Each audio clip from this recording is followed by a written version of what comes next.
Hey, hello everyone, and welcome to the movie discussion pocket dimension where time does not exist, and the only thing that matters is film. I almost said as film, which makes no grammatical sense. Time does not exist. The only thing that matters is film. And we're back, and as we were saying before we went on, it feels like this is the first time in a long time we were out on a Tuesday, which since this show began over 5 years ago was technically supposed to be the official day, and of course we've always been a little flexible with that because things come up and we have to reschedule. Even this show is rescheduled. We were supposed to do this last week and we had to change it to this week.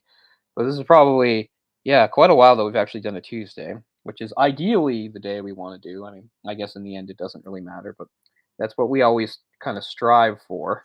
So if you're seeing us like on a Thursday or a Friday, things have gone really wrong, but we do what we can to get together. And yeah, so we've been off for a while. We thought we'd do last week and then we weren't able to. So anyway, we're very glad to be back. It feels like a long time particularly to me. I haven't done much. I did a live commentary a little while ago just for the hell of it. Actually, that was that night. Yeah, you were supposed to. Yeah, I did a live commentary because I had the time, but that was just an impromptu thing. So yeah, been a long time since I've done like an actual planned type of video. So it's good to be back. And of course, this is the live Aquatic from 2004. So this is our third film from writer director Wes Anderson, and I've always said my favorite by him. And just to make things clear from a personal standpoint before we go further, just because I mean, on this show, we've done a lot of films that I like, and a lot of films I have strong feelings for, lots that I like a lot. But there's only like a very small handful, not even a handful really, that we've done on this show that I love as much as I love this movie. Like, I can only think of two. Probably like Amelie and Fooly Cooley, which wasn't even a movie. It was our only non-movie show, which was a 6 episode anime OVA miniseries. I think those are the only other things that I would rate as high, give me as much joy as this movie. I mean, Porco Rosso comes kind of close to. We did that back in the day, Hmm. but not quite. So we're talking like really sacred territory for me, which is one of the reasons why I was hesitant to do it because then I don't become objective really when I'm looking at this movie. Like any I don't have any complaints about this movie. There's not anything I would change. I wouldn't change anything. I wouldn't change a line. I wouldn't change anything. Well, So we've it is talked hard to about go from doing that. it for a while, so it's Yeah. and I had never seen it, so Plus, you somehow managed to not see it for all these yeah, years, which is kind of crazy when I think about it. yeah. This Because is what our third Wes Anderson movie we've yeah, done. we did Moonrise Kingdom, and then we did after a couple years we did the Royal Tenenbaums. This movie always gets compared to Royal Tenenbaums. Sometimes it's called a spiritual successor to it. I mean, I kind of get it. Actually, if I have one little note before we get into my gushing in waves of praise, I will say that, of course, it shares certain cast members and things like that. Is that Angelica Houston's character Eleanor in this is almost exactly the same as her character in Royal Tenenbaums.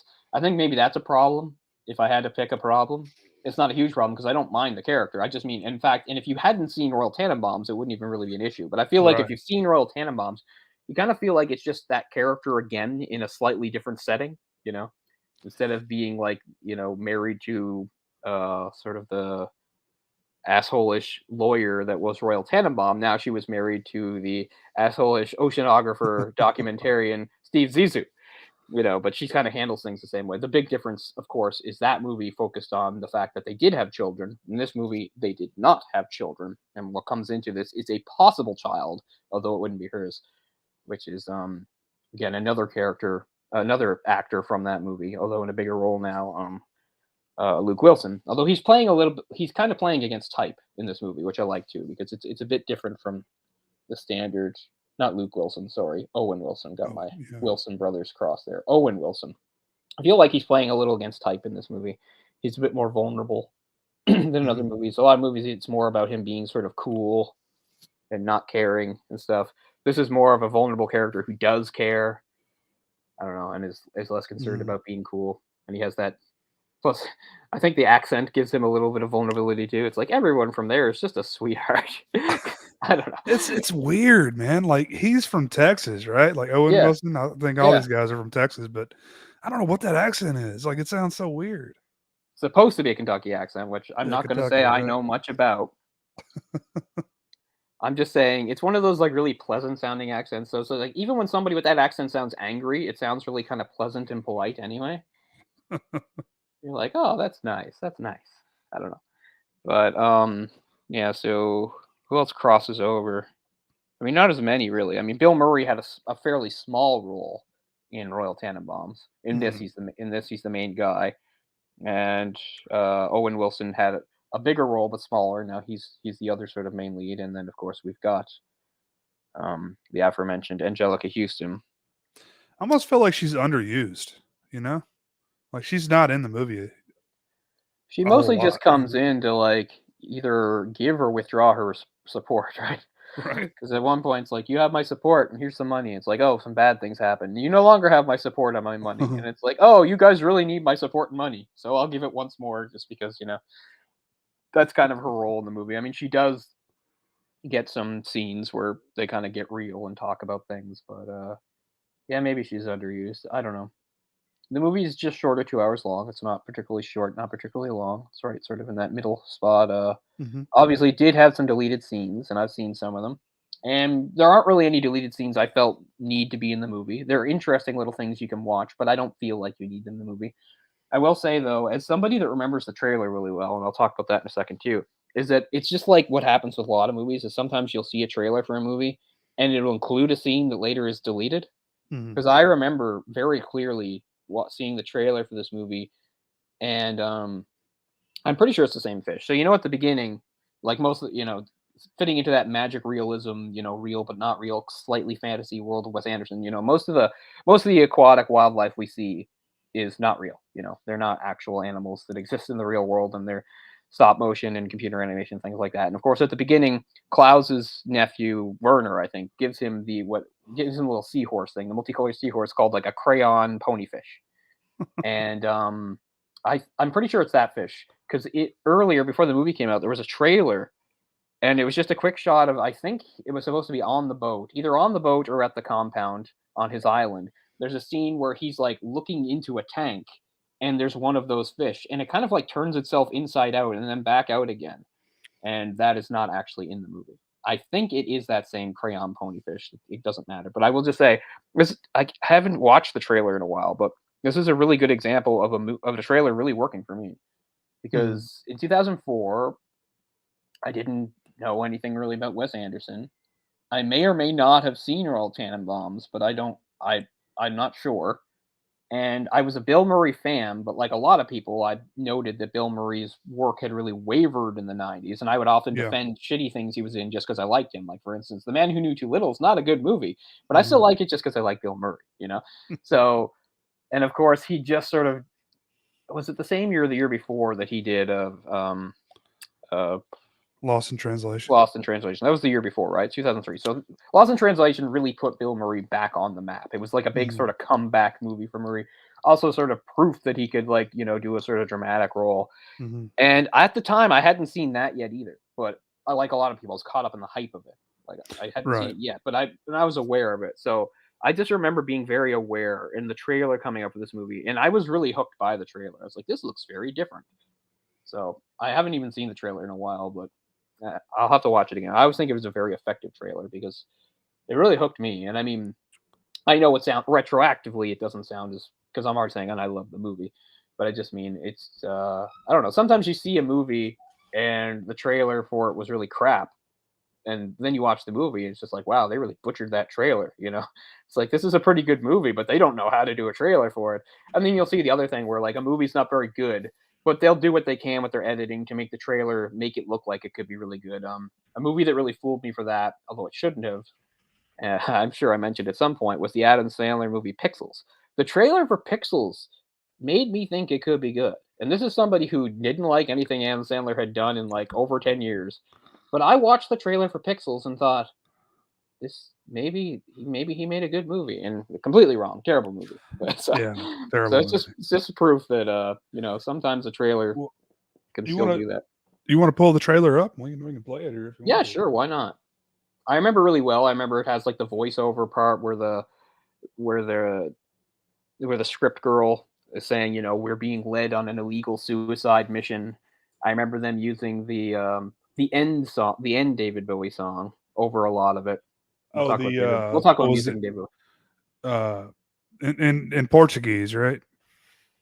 Well, a lot of it is, but I mean, at the very end of the movie, that one that plays the dun dun dun dun ba-dum, dum dum Oh, dum right, dun right. dun. Anyway, that plays over the trailer. I remember a lot of that. It shows the explosion at the hotel.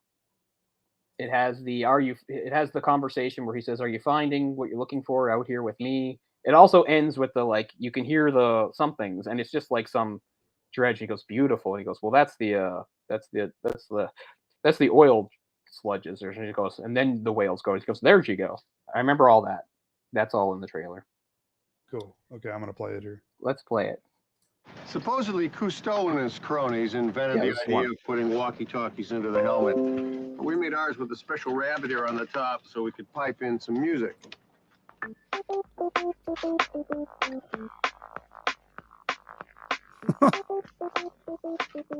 That's of course Mark Mothersbaugh music. The Belafonte, home to Team Zissou. Skilled crew of deep sea divers, adventurers, See, this voiceover's not in the movie. documentary filmmakers. Right. That's Klaus. Led by internationally But renowned listen, he's not doing the Klaus voice. It's just Right. Willem Dafoe. expert on every aspect. There it is. Turns Oh, itself that's inside out. it. Yeah. Yeah. So not the crayon thing. Check for swamp witches. Nobody else got hit? I'm the only one with steel. But there remains one form of life about which Captain Zissou knows very little. You're supposed to be a son, right? I want you on Team Zissou. The answer is yes. Well, Well, it's gotta be. I'll order you a red cap and a Speedo. This will be Team Zissou's most ambitious adventure to date. I'm going to go on an overnight drunk, and in 10 days, I'm going to set out to find the shark that ate my friend and destroy it. What would be the scientific purpose of killing it? Revenge. Right. Yeah, this Leaving song. this swear that you I not can't- kill that shark. Split into two groups. I'll take Ned, Ogata, and Wolodarski. Thanks. Thanks a lot for not picking me. I think it's Queen Bitch. Is it? On an illegal suicide mission.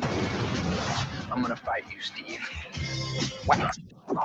You never say, I'm going to fight you, Steve. You just smile and act natural, and then you sucker punch it. That's Yeah, it. now we get the Portuguese. Yeah. Yeah. That's Stu George.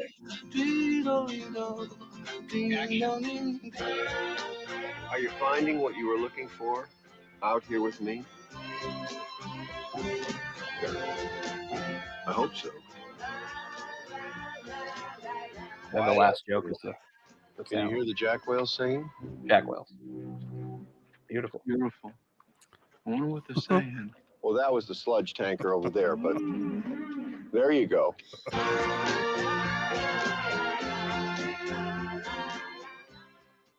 Yeah, I love that trailer. I think it's really good. It drew me in. I saw this movie in theater because of that trailer. It wasn't because I knew anything about Wes Anderson or anything like that. And I mean, this rarely happens, right? This is one of the few times in my life. Of course, I've seen plenty of movies in theater I was satisfied with, where I was just enchanted. This is not one of those movies where I needed to see it again over the years and think about it. Or, I loved it from the beginning. I always loved it. So that's kind of a rare thing because even lots of movies I like doesn't mean I like them right away. Sometimes, Right. it took some time, took some. Well, that's multiple a lot watches. of Wes Anderson movies are like that for me. Like I need multiple watches to really appreciate them. Mhm. Like I hated Tenenbaums when I first saw Yeah, it, and we- but I mean we I talked love about that movie now. Yeah. Well, they're all really loaded with details, right? Things that are very Yeah. easy to miss on a first watch, and things that is going back. So that's another thing, I think. And like I said, that's why we always watch the movies before to do the show, and I watched the movie again today. But I probably could have done it without it because I know the movie so well, and it hasn't Sure. even that long since I watched it. But still, it was definitely good to see because it really reminds me of details, like things that are easy to miss, and of course things that are even easy to forget. And you say if it's forgettable, how good can it be? But no, it's just because there's so much. You can't remember everything, right? I have a good memory, but I'm not one of those people that can remember absolutely everything. So here is the director-approved special edition with 2-disc set that I got years ago of the I guess this is just That's the DVD, right? that's the DVD because this is from but it still has the original cover within the slip, so there.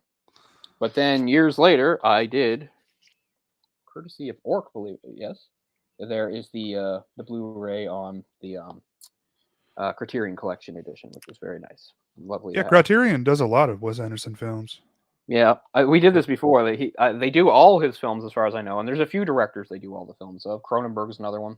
Cronenberg puts something out, it'll eventually get that treatment. There are at Which, least 3 or 4 that we named. by the way, And is that Cronenberg, playing near you? His new movie? It's supposed to open somewhere on Friday. I'll have to Fuck, I look don't think into it's it. playing anywhere near here. I'm Well, so it's not upset. really a guarantee anymore because we don't have the Oxford anymore, right? So I will have to check because what is that? Crimes of the Future, something like that. I think it's Yeah, called. something like that sounds right. But I mean, I imagine I'll be able to see it because when his son's movie Possessor came out, I saw that in the theater. So if they play that, I assume they would play Cronenberg himself. But so there's a few different directors. Of course, now I'm blanking, but I know we talked about it before. There's a few different directors where just all their stuff lines up with the Criterion edition and Wes Polanski, Anderson. maybe? I know they've done a lot of Polanski movies. I don't know if they've done them all, but Yeah, possibly. There's some really obvious ones that I just can't think of right now. But yeah. But man, this movie, like, you name another movie with a better cast. This is a completely stellar cast in this movie. yeah, you're talking about an ensemble movie. This is the Mhm. height of it for me. I mean, Exactly. and I mean, and even though like I said, I saw the trailer. I think there were some things that I forgot because I don't think I remembered in the theater when I said that Jeff Goldblum was in it because I remember just a thrill going through me when Jeff Goldblum Right. showed up. I'm like, Jeff Goldblum's in this, and oh my god! Like I again, mean, making the most of your screen time, right? Like he doesn't have much screen time, but he's really funny. I'm not a big like Kate Blanchett fan or anything. I don't like really, No, me neither. seek her movies out, but she's great in this. I mean, she's a And great actress. Out, she's a great obviously, but actress, and she's an interesting sort of character. Her like in a world of exaggerated stuff, she feels like a more down to earth, realistic type character. She's almost a good foil for some of these characters, and then a lot of them, they might react in a more fanciful way, where she reacts in a more realistic way. I think. I Mhm. don't know, something like that. But and it is different from the types of roles I've seen her in before, or since, or whatever. This pregnant reporter, somewhat of a cynic, but not a complete cynic, because you see she sort of has a romantic side to it. You get little bits and pieces of her backstory. Her editor, I guess, is the father of her child, and obviously had been in some sort of relationship with.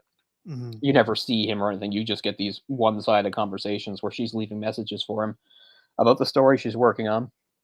And I hadn't really thought of it until maybe this latest watch, but this actually does tie into something. It's not as strong because she's not the main character, but it ties into something from another movie we did that we like a lot, Almost Famous. And then Almost Famous has a character who's a reporter that's going to do a story on these people, and something that happens in Almost Famous is towards the end, the band reads the story and is horrified, and they deny it all and try to force the story to be pulled before they change their mind. And something kind of happens here too, is like by the time everything's over, and of course there's a lot of butting heads between Steve and the reporter.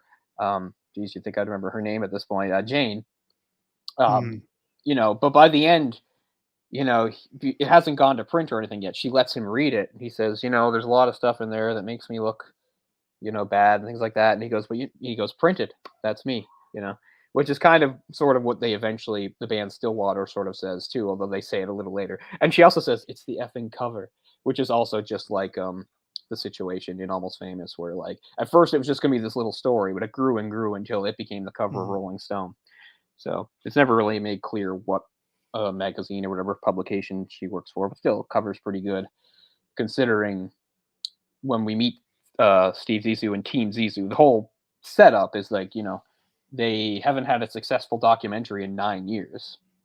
They're really on the decline, and of course they lost Esteban, one of the key team members. So it's another thing that you can compare to, although for completely different reasons. When we talked about where you can compare it to Royal Tenenbaums. This Royal Tenenbaums is a lot about like diminished glory. It's about this family, very prominent family, and all the kids were prodigies. But now some Right. time has passed, and a lot of that stuff is in the past, and they're not exactly has-beens, but they're not what they once were, which ties into the Orson Welles' film, The Magnificent Ambersons, which also goes through. But anyway, this is different because it's not a family. It's not exactly a family dynamic, although of course the idea is Team Zissou is very much like a family, of course they say. But yeah, so it also brings home sort of the reality. As fanciful as the movie is, it does sort of bring home the reality of living that kind of life, because you need people to fund you. You can't just go out and do it. It's not a job where you just get a salary, right? So you need funding, and the best way to do that is documentaries. So they really rely on making these documentaries. And the idea is he used to make very good, well-received documentaries, and now he's quite removed from that. And his latest one, the part 1, was not well-received, which was the double whammy because he also lost his best friend at the same time. So it all sort of hinges on this part 2 working out, because if it doesn't, it'll be the end of Steve Zissou. So that's really the stakes that are going on here. Then you get Ned introduced into the mix as well, coming forth as a possible son. Right. But yeah, that's something that Wes Anderson likes to show in a couple of his movies, most prominently this and Royal Tenenbaums, is people sort of like on the decline. True. That is a common theme. Diminished glory, whatever you want to say. Because again, we get all sorts of hints about what Team Zissou and Steve was like sort of in their glory days, because there was a society, like a little fan club. They actually made like adventure comics based on him. You know, there was all sorts of merchandise and stuff. At one point, he had a sponsorship deal with Adidas. I love those sneakers, by the way. Yeah. You know, so you see, there was a time where things were going really well for him when he was younger, and then also he had the backing of what was it, Lord Mandrake or something like that, who was I guess it implied to be, like, you know, one of those old school British explorers from like the first half of the 20th century, right? That was his mentor. So, but it's like, you know, that guy's long dead and things have passed, so now it's down. And then when you get the introduction of the ship, which of course is one of the great parts of the movie, seeing the ship, you know, it's interesting how he points out things to you, not directly, but again, not too subtle either, where you understand like everything's just barely holding together. But I love their priorities too, because it's important to them, despite the fact that they're hurting for money and they're always sort of like just getting by. They have a sauna. And not only that, but they also have a full-time Swedish masseuse on staff because they think it's that important. And of course, there's the great line when they show the kitchen. He says, you know, some of the most advanced technology on the ship is in the kitchen, which really lets you know what kind of state the ship is in. So little subtle things like that, you know, they help form. That tells you where the priorities are. Yeah, exactly. Where their priorities are, like even when money's tight, these are still the things that they put money on. And you see that again too, like when they go on when they go to one of the research stations to steal from Hennessy, they steal his high-tech equipment. He's like, get that espresso machine. It's really important to him that they get the espresso machine. It's like, get that hooked up. So yeah, so they live a life of adventure and everything, but also they want their comforts, as one might expect, especially since he was used to a certain level of comfort for a while in the years that were good. Right. And the movie, of course, opens with him being sort of feted by high society, as they have like the premiere of the documentary. And of course, it's all a bunch of rich European elites that that he has to mingle with. Yeah, this was all shot off the coast of Italy or somewhere like that, like Mediterranean. Yeah. And it really has that sort of laid-back Mediterranean feel to it, which I like a lot. Yeah, that place they get towed into, you know, that's a real island off the coast of Italy. What's it called? Porto Patois. Like that's a real island off the coast of Italy. I think geographically most of the places are real, although I'm sure they made up the hotel, but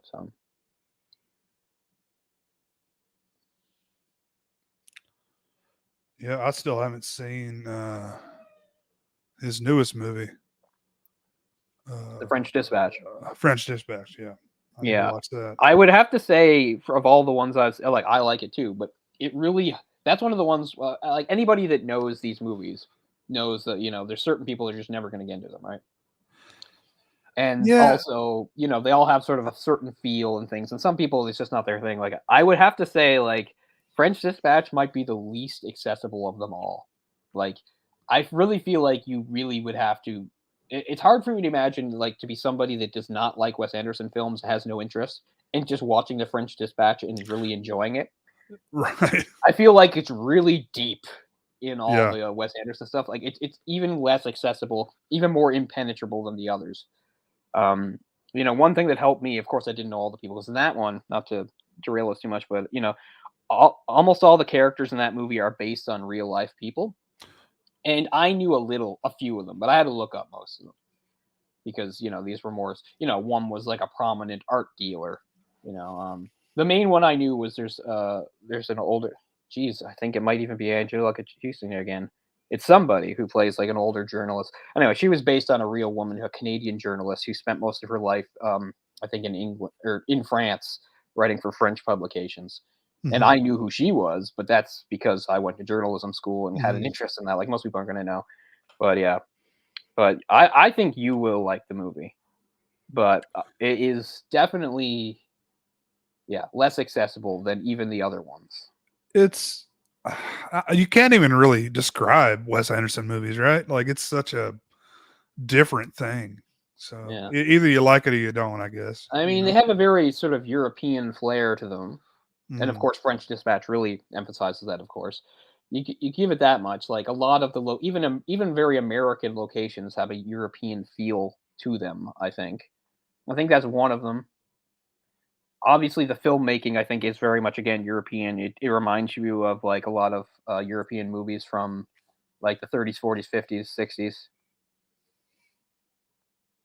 I mean, I'd like to see that. I don't think the Oilers get by Colorado, Joe. I didn't bring that up earlier because I didn't want to derail you, but yeah. Yeah, I don't think the Colorado. I think Colorado's too deep for Edmonton. As well as McDavid and Draisaitl, they're way up there. They're playing at crazy high level.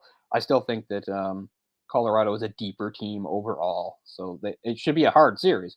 And yeah, Tampa Bay will just destroy everybody. I mean, as depressed as I am about the Leafs losing, I mean they lost by 1 goal in Game 7 against Tampa, and Tampa's dismantled Florida with ease, and I'm sure they will have no trouble against the Rangers.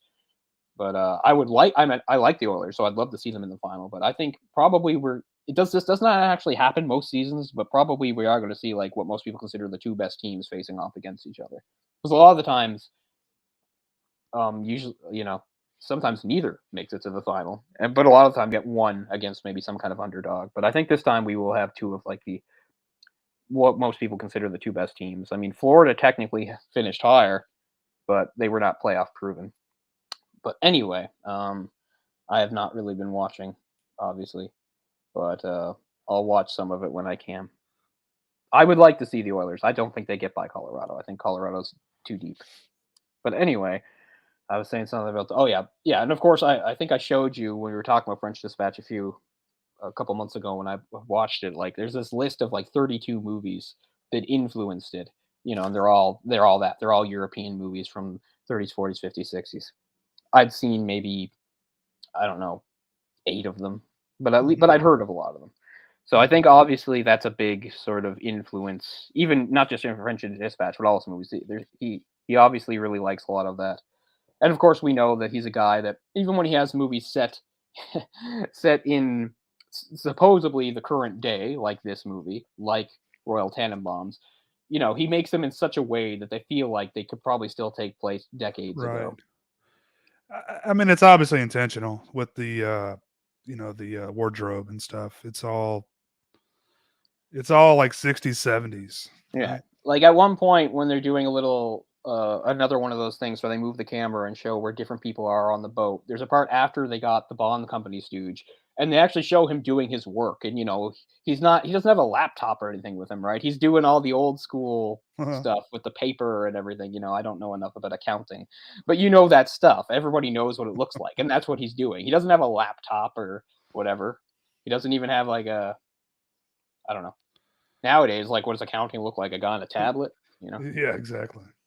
But he's He's doing got like an abacus or something. yeah, he's doing like the physical animal. And obviously, Wes Anderson's not the only person to do that. As we said, like, it shows up a lot in horror movies because everybody's stuck in the past with horror. As you get all these directors that love analog things. I love analog things too.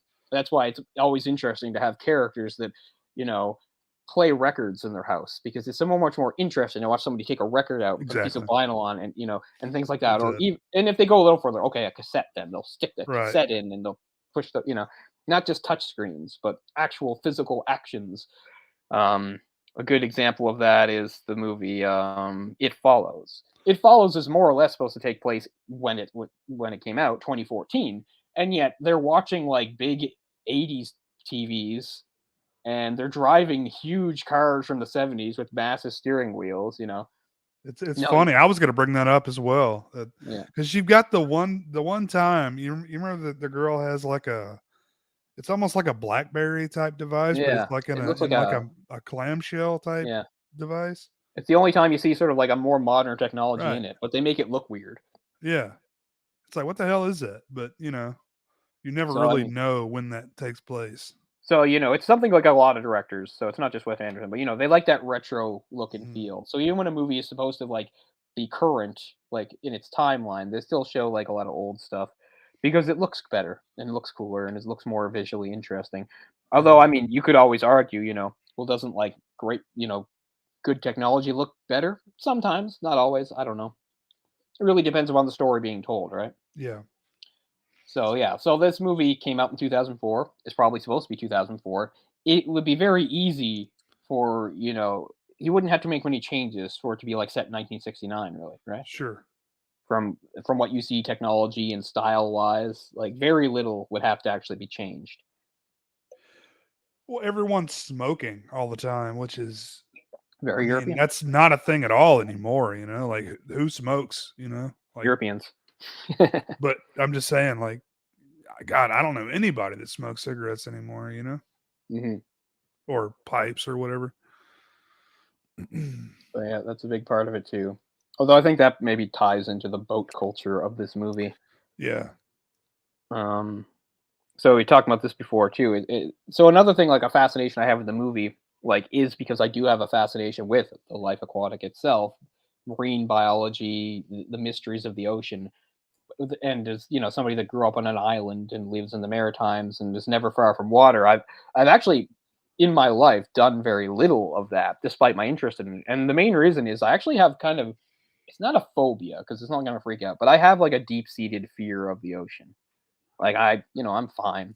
I can go to the beach. I can go on a little boat. I just mean I don't have what it takes to take that step to like devote your life to it the way somebody like these people would. Where every day there's a dive, every day they're out on a boat and things like that. Like that's something I could do like every once in a while just to for the experience of it, but it's not something I could like make part of my life. And some of the less glamorous stuff, like obviously a big industry where I'm from is the fishing. I think those guys are nuts.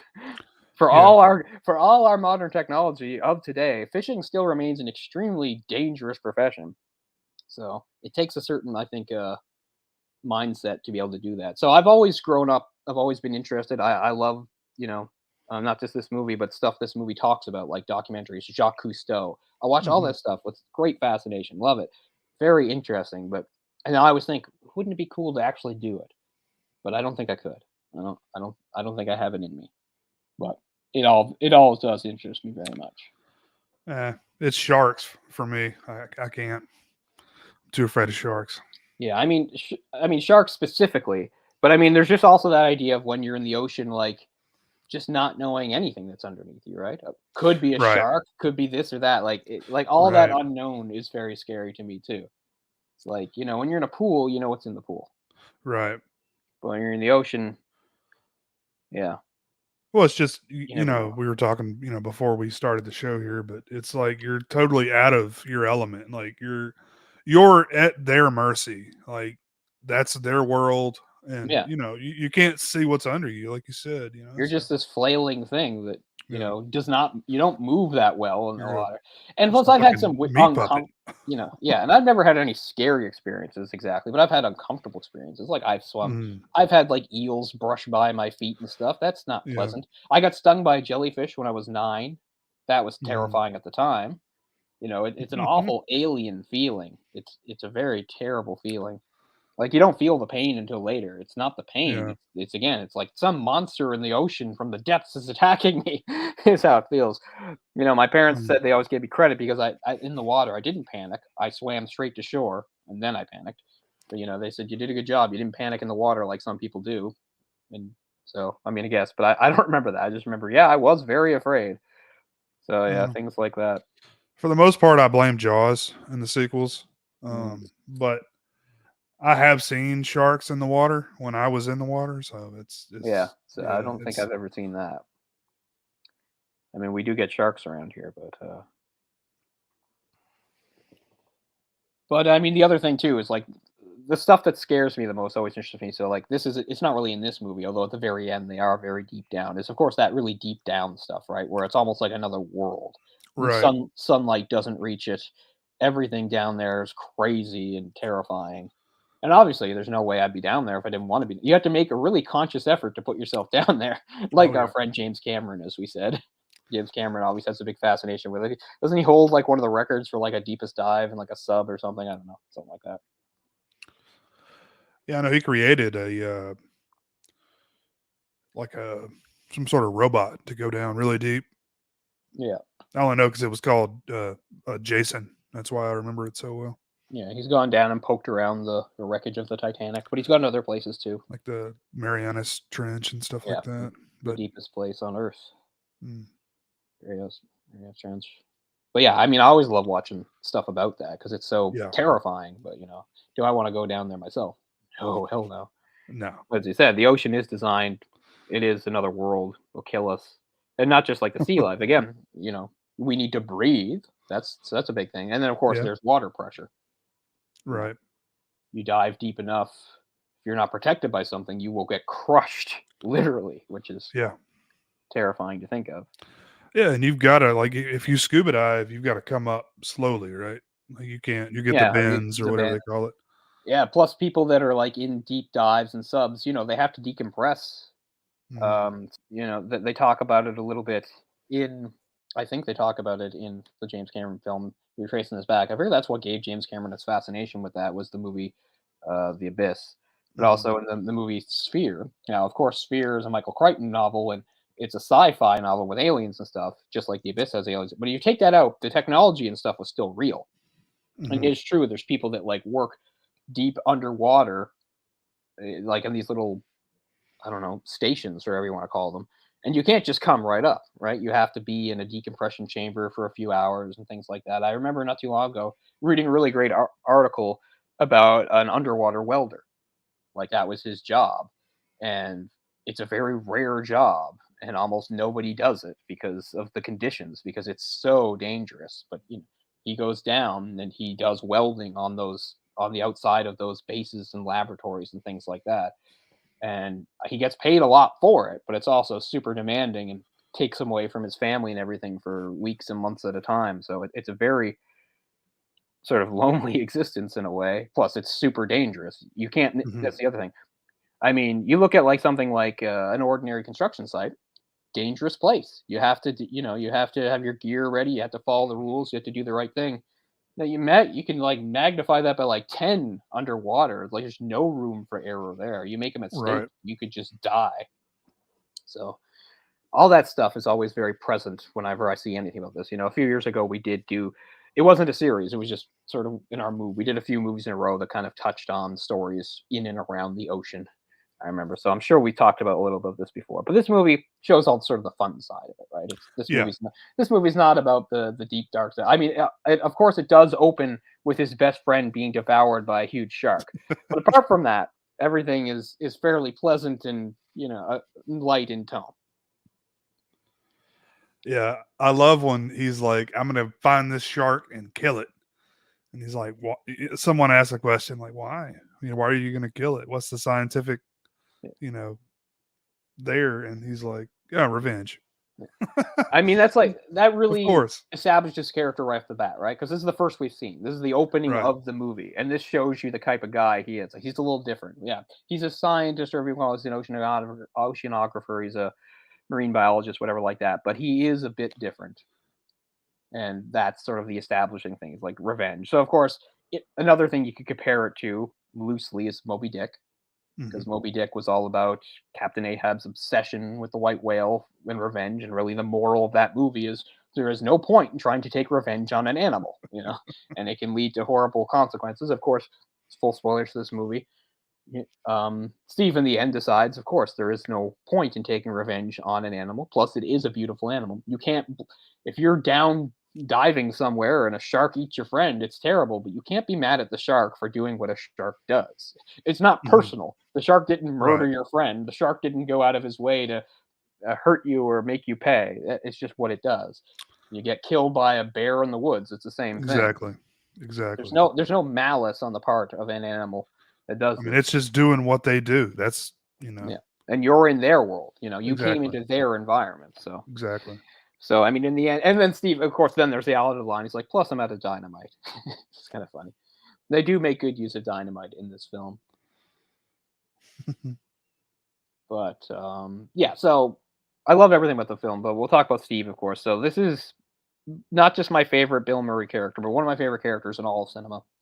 Just love him. He's a deeply flawed character, of course. We see that he's got some insecurities over various things, and this manifests him in some ways being kind of a jerk. He's, you know, he's homophobic, he's sexist, things like that. And you see he's sort of compensating for some things, right? Yeah, a lot of stuff in this movie you couldn't get away with today. Yeah, A lot but of I the mean, stuff he it's real. says.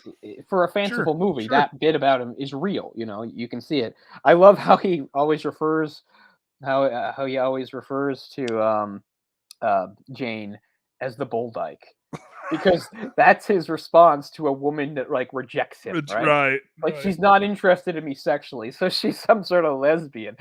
And I love it, like Ned says to him, I don't think she's a lesbian. I mean, she's She's pregnant. And he pregnant. goes, Right. he's like, bull dykes can get pregnant, and he's not wrong. They can. You know? I mean, that's so realistic for a guy that age, though, right? Like, Oh, she exactly, too. doesn't want my dick, so obviously she's a Yeah. lesbian. So that's his like mean name for her, and his nice name for her is Cubby, which I assume means like cub reporter. That's Oh. when he's nice to her. So he's the type of guy that does give nicknames, which I guess is why nicknames become a bigger deal later on. And of course, you've got the very psychologically, emotionally wounded Klaus, the German member of the team that is very insecure. And oh shit, did I crash there? I'm not sure. I'll keep talking until something happens.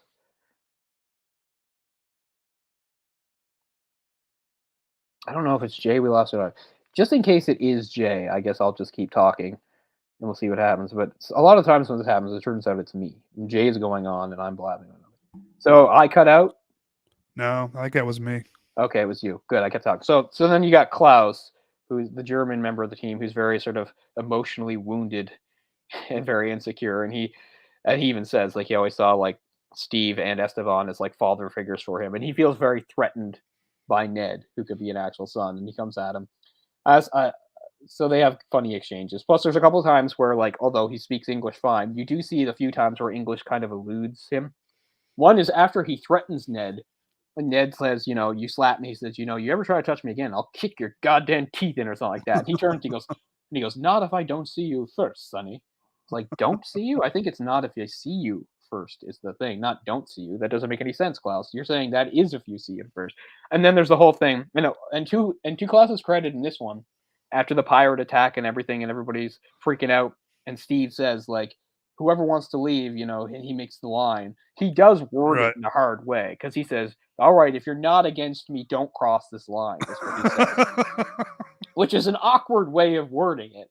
They figured out, but poor Klaus, you know, English isn't his first language, so he crosses the line. Steve's like, really? Are you sure? He's like, yes, Steve. He's like, I don't understand. He's like, well, wait a minute. What do you mean? And he's just like, no, I meant like cross the line if you're with me. And he's like, oh, can we do it again? Yeah. Yeah. Start over. Yeah. Let's do a do-over here. So Klaus has his moments, of course. Even a lot of the characters that are minor and just get name checked, they're still pretty funny in their things. I love how, of course, so we have Brazilian recording artist Sue George. We know mainly because he spends the movie playing guitar and playing acoustic versions of David Bowie songs with Portuguese lyrics.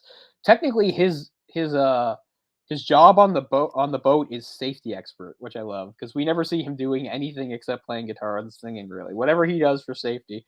I mean, he does come and help out, like when they do the rescue mission on the island. He's there wearing the weirdest like head thing I've ever seen. I don't know what he's supposed to have on his head in that. Oh yeah. I just like how he's safety expert. And then they you know, when they introduce him, they say safety expert. It shows him like blowing something up or throwing a torch or something like that. I can't remember, but it's pretty funny. But yeah, so the only female member of the team, not counting Eleanor, is her main job, and it shows what kind of crew they are, because her job is she's the script. They call her like the not so forward word script girl. So it's like her job doesn't even have anything to do with oceanography or anything like that. She's just there to work on the scripts for their documentaries because the documentary is such a priority. And since it's the elephant in the room, we'll point out in a lot of scenes she's topless. Now I remember reading a few different things about that, and it's not what I used to think, because I remember reading like one thing where it was sort of like it's just sort of like a fan service thing. It's like like the idea like that it's like Steve's sort of idea that Mhm. it'll add something if she's. I never thought of it that way. I always thought that it was her own decision and that it was sort of an idea of showing herself as an equal or something. Is how I thought, because like at one point they're all running on the beach and they're all topless, so she's just topless too. That's how I always saw it. I always thought it as like she just sort of like wanted the idea of like not being treated differently because she was a woman, so she'd be topless if she felt like it. That's kind of how I saw it. Obviously, the movie does not get into it, so you can decide your own thing. But I just remember reading today. I was reading some things about the movie, and it was sort of a suggestion that perhaps it was Steve's idea that he thought it would throw some fan service into his documentaries to make them more appealing. But I don't know. She doesn't seem like the type of person that would just be could be just told to do that. So. Mhm. But yeah, you get a few scenes of her topless. She is one of the people that is against him and does leave, and so she is not still on Team Zissou at the conclusion of the movie. Excuse me, choking. It's what her and the interns. Yeah, all the interns except one. Did you recognize the one? Oh, I it's can never not say his name. Oh shit! Not the guy that wears the hat all the time. Freelander, Judah Freelander. Oh no, the No. guy that stayed was the handsome one. He was the guy that got like macheted. Remember?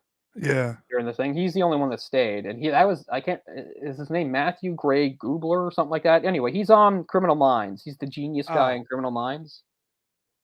So that's him about 2 years before Criminal Minds started. Okay.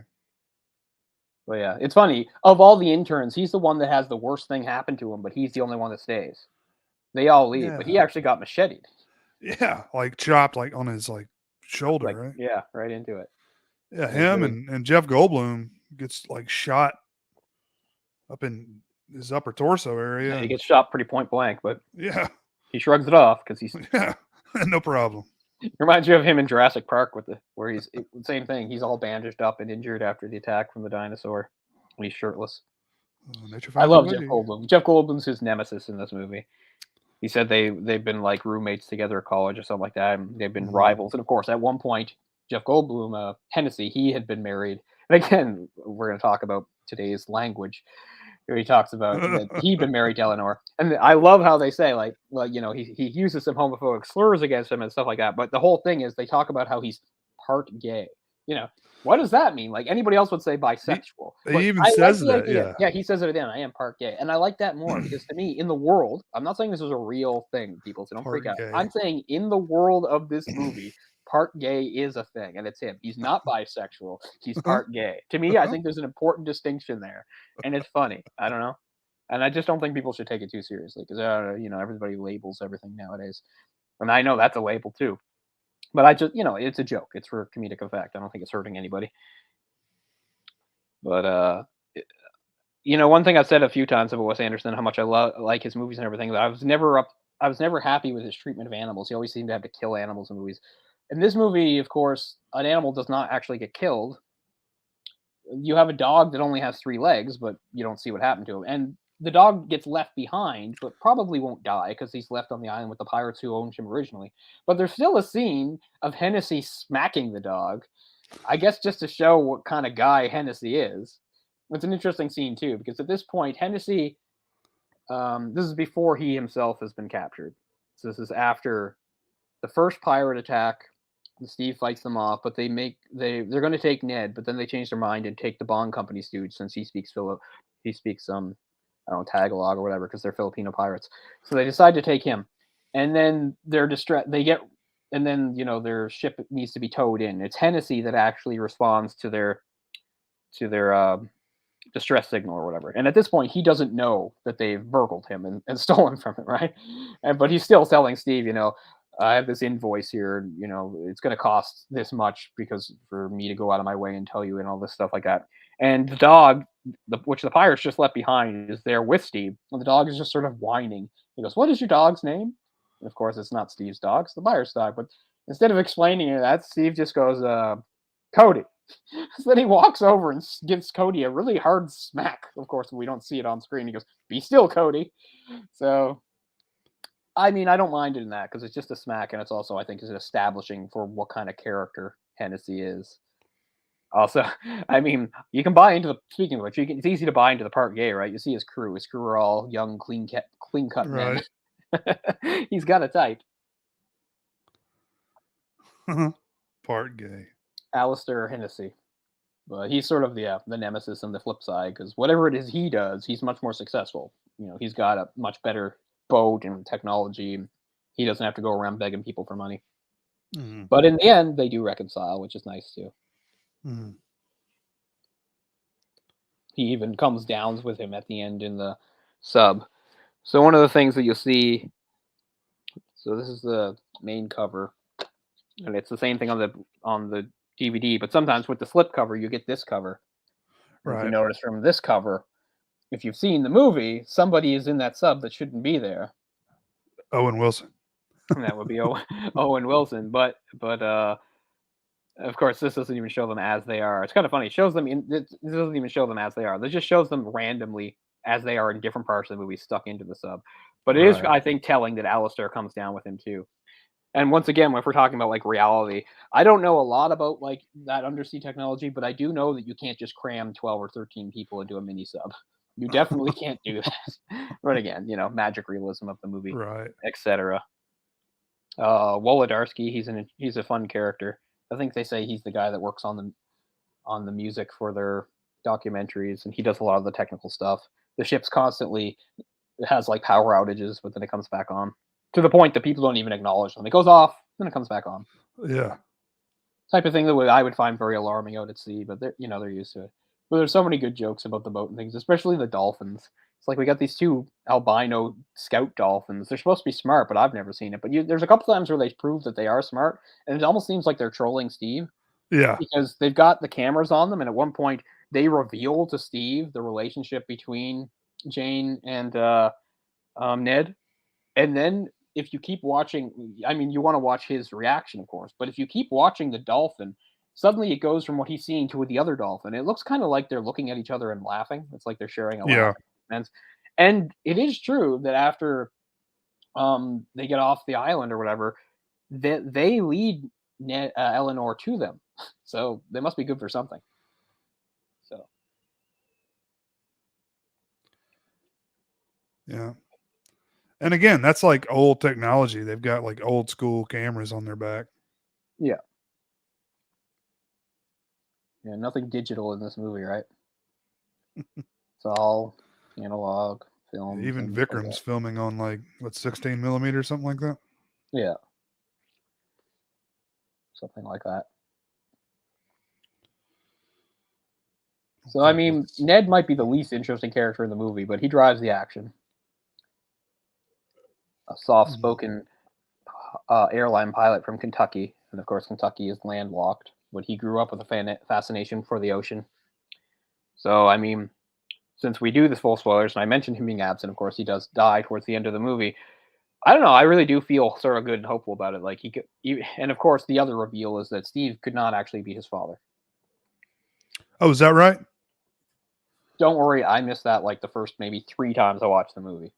But there's a conversation towards the end between Eleanor and Jane where Eleanor confides in her. She says, I don't even think Steve knows this, but he's sterile. Like she says, he shoots blank. Oh, right. Yeah. But I still feel, and I mean, Ned would not have died if he hadn't met Steve, but you almost feel like it was worth it because he got to do what he really wanted to do for a little while and be a part of Team Zissou. And it was another one of those things where I'm back and forth and wonder, it's like, wow, Wes Anderson, once again, you really had to punch us in the gut. Until I realized something I'd forgotten, is that Cousteau had a son that died like that. So really? Okay. Cousteau had 2 or 3 sons, and at least 2 of them like worked with him when they got older. And one of them was a pilot. And sometime like in the late 70s, on one of those missions with Cousteau, Cousteau was not on the ship on the plane with him. He had some sort of like seaplane type thing, and it crashed, and his son died. So Just like in this movie. yeah, Huh. so it wasn't just Wes Anderson being like, "Oh, I have to be extra cruel here." I think he was, bringing up some actual history and comparing it to Cousteau, because yes, Cousteau's had a son that died. He was only like 35 or something like that. I was kind of taken aback by that when I saw it the first time. Because I mean, there's like 20 minutes left of the movie after that. It's like that's not. I mean, that should be like a climax and then end, right? But Well, I mean, nothing really happens after that. That is sort yeah, of the end of the story. Everything else is just yeah, sort of wrapping things up. Like, I mean, the only thing left to do is see the shark. That's the one mhm, thing that's left to mhm. do is go down and see the shark. And with that, like when I first watched it, I was like, man, that's some bad CGI, but it's all stop motion, right? Like I'm pretty most of sure that it is. stuff is stop motion. So Oh, and by the yeah. way, the guy that designed the shark was Henry Selick, and if you can't remember that name, he's the guy that directed the stop motion masterpiece, The Nightmare Before Christmas. Yep. So pretty cool. And they do Coraline and Box Trolls too. Is Yeah, that is probably. that On June 28th, 1979, while the Calypso was on an expedition to Portugal, his second son, Philippe, his preferred and designated successor, and with whom he had co-produced all his films since 1969, died in a PBY Catalina flying boat crash in the Tagus River near Lisbon. Cousteau was deeply affected. Oh, Yeah. I bet. So the same thing happened. He crashed into the water in the ship. Obviously, in this, it's a little different. And this one, and of course, there's more tragedy into it because he really sort of dies as a result of Steve's negligence. Because the first time they come up, he's like, "When was the last time you serviced this thing?" He's like, "Well, Klaus was supposed to," and it's like, "I don't know." Yeah, again, shows that a lot of stuff on the ship is not really up to code. And there is a good line too before that too, because he says to Ned, knowing he's a pilot, he says, "Have you ever flown a helicopter?" He said, "Yeah, I have." He says, "Well, I have." He says, "I'm not, licensed to in any way." And he goes, oh, "Okay, great, let's go." Which Uh-huh. is really exactly Steve's philosophy for this type of thing. Like, that doesn't matter. And as he even points out when he first recruits him, he says, like, almost nobody on here has the actual background, like a formal education or whatever, a background in this. Um, I figure Steve himself probably does, although it's not sure. There is a line where he gets when Eleanor says she's not coming with him. He says, "Come on, I need you. Yeah, I need you to like remember all the Latin names for the fish and stuff. I can never remember that shit." Right. To me, that suggests that he did go to school and learn that stuff. But I don't know. You don't have to necessarily believe that. But as he's saying, his crew, for the most, they don't actually have formal backgrounds in this, and then he Yeah. recruits them. It's interesting that they have a helicopter on the ship, but no one can pilot it. I think it seems to suggest that maybe they once had somebody. It's like, what happened to him? Maybe That's that kind of was how I see it. That like maybe they did actually have a pilot, but something he left or something mysterious happened, kind of thing. Is how I sort of saw it.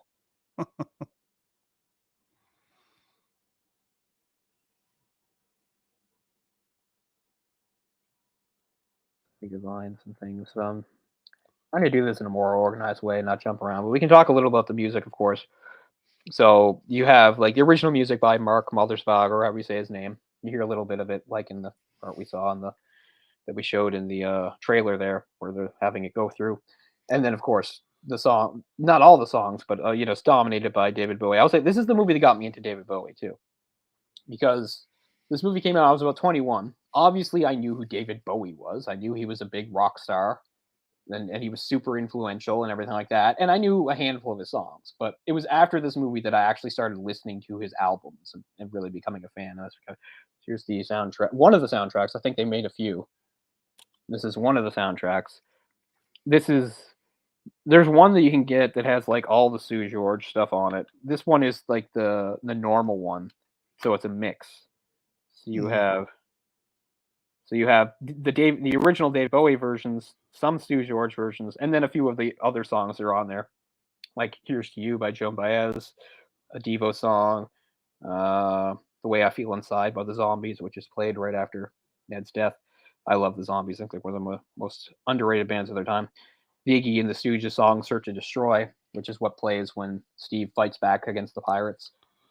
It's another moment where you really start to come around a bit more on Steve, because for all his flaws, he is no coward. He's brave as hell. You see him Oh, yeah. charging into, and that's not even the last time he charges into a situation where he's completely outgunned. And I mean, obviously, there's some luck involved, but he tries. He single-handedly fights those pirates off, and then leads the mission, the rescue mission. It does get a little bit dark too, because they find the graves, right?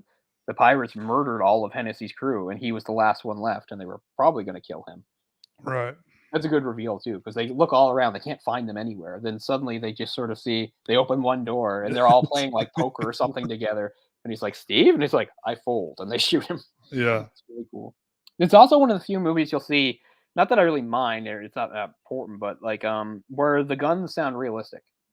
They just have that sort of popping sound that guns actually make more so. Because in a lot of movies, they really ramp it up. It's like, Right. they'll make the guns even louder. The guns sound more like most guns would actually sound. Not that it's a big detail or anything like that, but I do think if it started to sound like a John Woo movie, it wouldn't quite fit, maybe. Yeah. Well, and they all have, it's like a requirement that they all have Glocks. Glocks, right? Yeah. He's like, "I'll get you a Glock." He's like, "Is that necessary?" And then at one point they ask the script girls, like, "Well, wait, what about the interns? Do they carry Glocks?" It's like, "Well, they all share one." Uh-huh. But they're like, Well, and until the pirates show up, you're like, why do they need that? But yeah, exactly. It's because he often goes through unprotected waters. Is apparently what it is.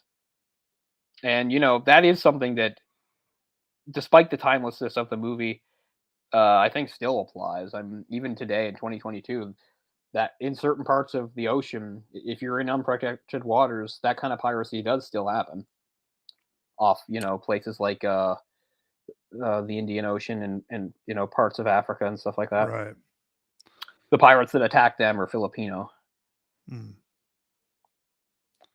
Yeah, I mean, I know a few years ago that was a big problem that we're having. Somalian, I think. A lot of Somalian pirates. Yeah, a lot of those waters wouldn't be safe for most vessels to go through because they get hijacked. I mean, aren't they Somali pirates in the Captain Phillips movie? Yeah. Yeah. So these were Filipino pirates because they were down closer to that area at the time. It's not too hard to trace where Steve goes. He's basically based in Italy, and he comes out of the Mediterranean, and he was down off on the west coast of Africa when they were attacked by the shark, and Esteban dies. And then there's a part later where obviously he goes around the Horn of Africa and is somewhere in the Indian Ocean going towards those Asian islands like the Philippines, although it's not made exactly clear where he was. So that's where most of his activity was. I'm not sure where he was when the crash happened, but it had to be somewhere, again, close to Africa, because presumably at that time when he was up in the helicopter, he and Ned were specifically looking for the shark, and they saw the sign of it, because remember they said when they saw those like bioluminescent fish, they said that was sort of a sign that the shark was nearby. Okay. So they must have been back there. So it's not too hard to trace. Like if you're doing a map, it's like down and yeah, I'm looking at it now. So it's, how far is like the Philippines from Italy? pretty fucking far. Yeah, I was thinking so. Like thousands of miles far. But he was just out there somewhere in the middle of that area. Yeah, I mean, they didn't necessarily have to be really close to the Philippines, because we don't know how far some of these pirates range, right? Right. But they do show on the map at the very beginning when they show the part one of the documentary. He shows a part on the map off the coast of Africa, the area where they first encountered the jaguar shark, as he calls it. Mm-hmm.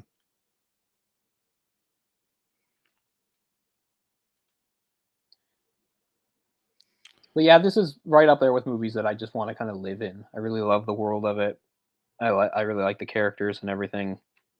The humor, there's just so many good lines. Everybody, yeah, even minor characters get good lines here and there, and I really do think Bill Murray puts a lot into the role. I know maybe some people now, like in 2004, it was sort of different. Maybe now people are more used to Bill Murray being like that.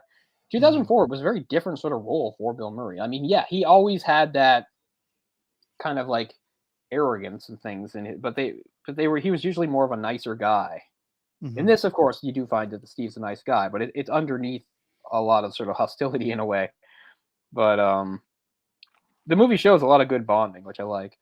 Mhm. Uh, for instance, the last exchange between Ned right before Ned dies and Klaus is very warm because Klaus, who had seen him as an outsider, was very hostile to him.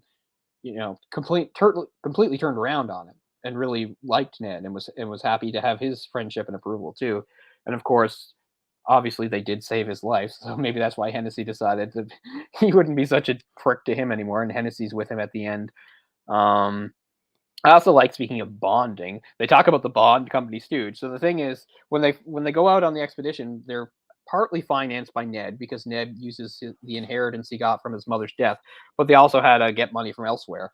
And part of the conditions were they had to send this, what they call a Bond Company stooge, along with him to make sure they stayed on budget and followed everything right. So we have this guy who's a complete outsider. Of course, he's just there for his job. He's not part of them or anything like that. And while on this job, he gets friggin' captured by pirates and presumably even tortured a little. But they rescue him, and I love that by the end he's practically one of them. Because at the end, after the big rescue and everything, and they're sort of recuperating, Hennessy sees his espresso machine. He goes, "Wait a second, this is my espresso machine. How did you get this?" And the only person that's with him is the Bond Company guy, and he looks and he goes, we fucking stole it, man." I love it because it's like now he's one of them. I love that so much.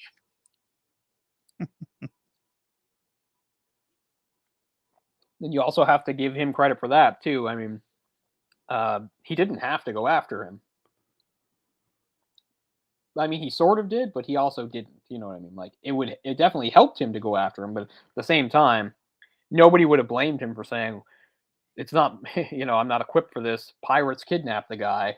Good luck to him. But no, he and his team land on the beach like they're a bunch of military commandos when they are no such thing, and they go through with it. So they're all pretty brave. So it shows that he really is a good leader because people want to follow him. I mean, Klaus especially. Klaus is ridiculously loyal, but they're all almost all of them are really loyal to him to a fault, really. And the one thing that gets lost in it is you always wonder about what they were like with Esteban, because Esteban was supposed to be like the second in command guy, like the most important guy besides Steve, and now they've lost him, and it's all on Steve. So you do Right. see some old footage. They watch some of their older documentaries, but you don't get enough of it. That might be my favorite of the made up animals. There's a part where they're like somewhere in the Arctic or something. It shows, remember, it's like stuck in the ice and they're diving off the ship into the chilly water. And then Yeah. they say they find like, what is it, like a snow mongoose or something Oh like that. yeah, yeah. There is no such thing as a snow mongoose. And the idea And of anything resembling a mongoose being anywhere near that north is, as far as I know, preposterous. But I love the idea of like a kind of mongoose that lives up in the north. It's like they were yeah, supposedly extinct, and it's like get them to the incubator. So yeah, pretty much every animal you see that they focus on is not real, but they're right. fun. They're fun animals. Yeah, maybe like an Arctic fox or something. That's like Yeah, one of the there's only Arctic mammals foxes. that can live up there. Yeah, there are Arctic foxes and Arctic hares, but no mongooses. Mongooses are like jungle animals, from what I know.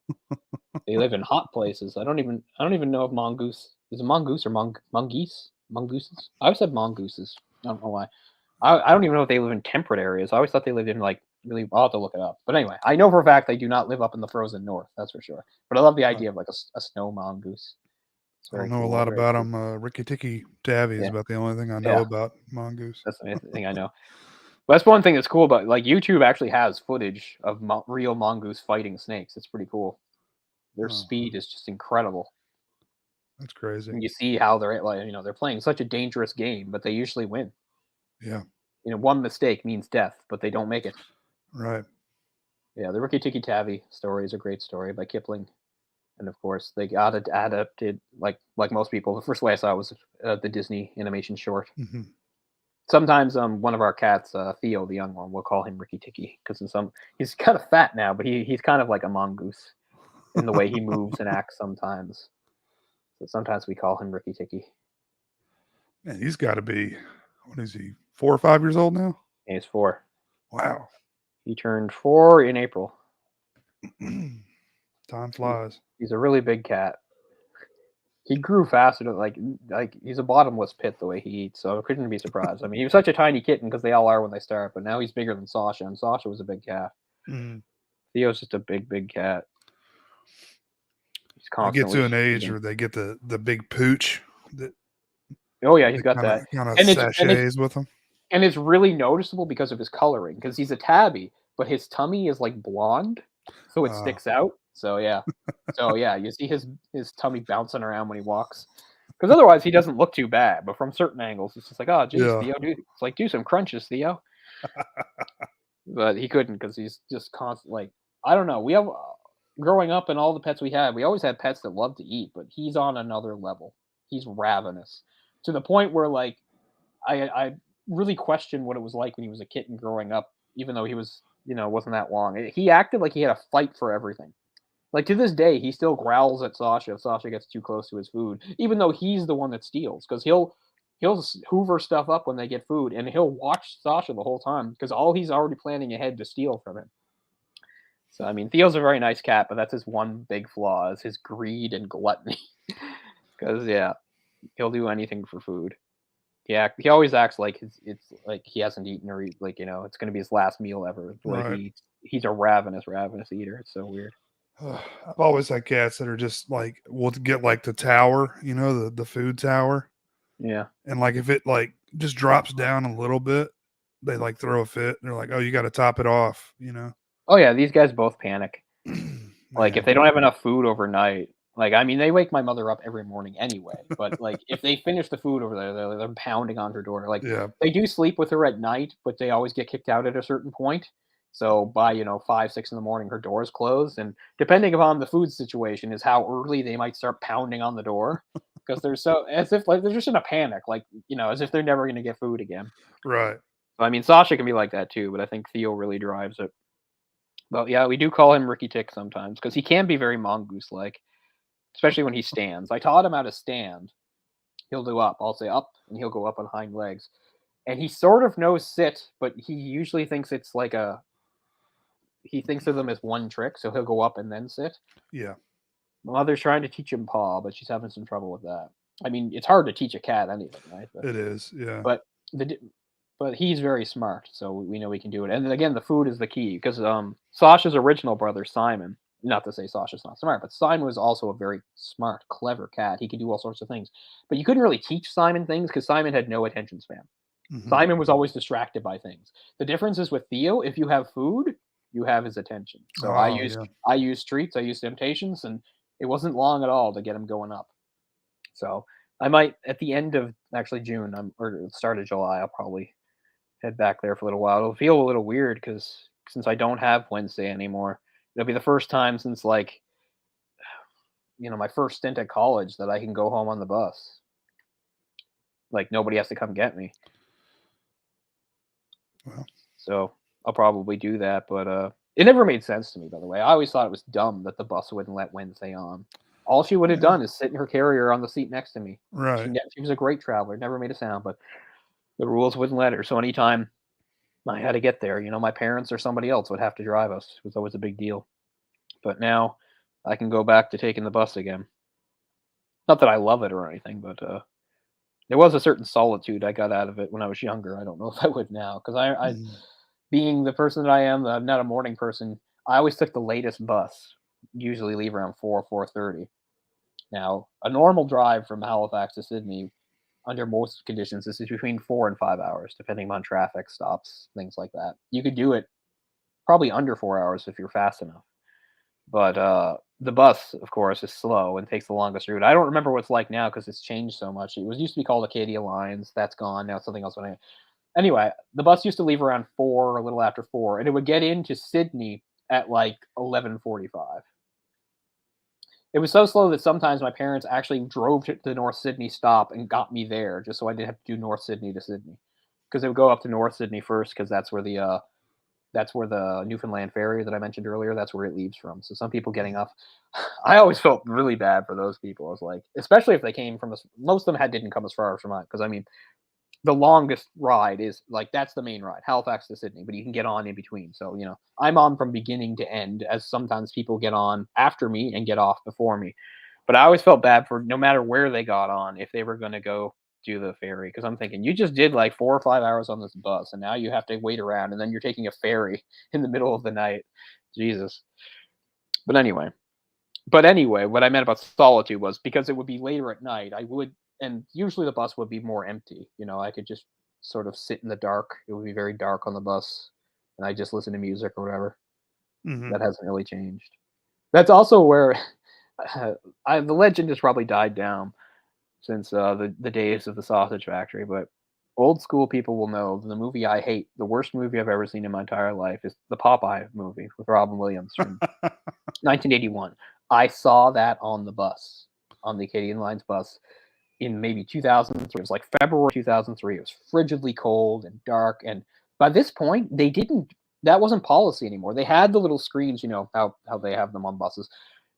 The policy was they didn't do that anymore. Somebody went against policy to put this movie on, and it was just torture. I couldn't get away from it. I mean, I wasn't always paying attention, but back then, I didn't have unlimited music like I've got now practically and things like that, Right. I had to worry about batteries and things like that. So I was forced to watch some of it. Again, on a tiny screen up, like way up there and stuff. But Right. yeah, that movie just broke me. I mean, I hate Popeye anyway. That's one of the things, like, before people, like, flip out, as, like, it could be the best adaptation of Popeye ever. That would just make me hate it more. I just hate Popeye. I hate his character. I want to obliterate him from history. I want to take a time machine and go back and do whatever it takes to stop him from being created. So anyway, that happened on the bus. So that happened on the bus like 18, 19 years ago. Or no, more like, about 18, 19 years ago. It's hard to believe this movie's 18 years old. I still remember seeing it in theater so clearly. So yeah, so that would have only been about a year before this movie came out, because I think it was like February 2003. I think it's very icy. Could have been 2002. I don't get the appeal of Shelley Duvall. Oh God, no!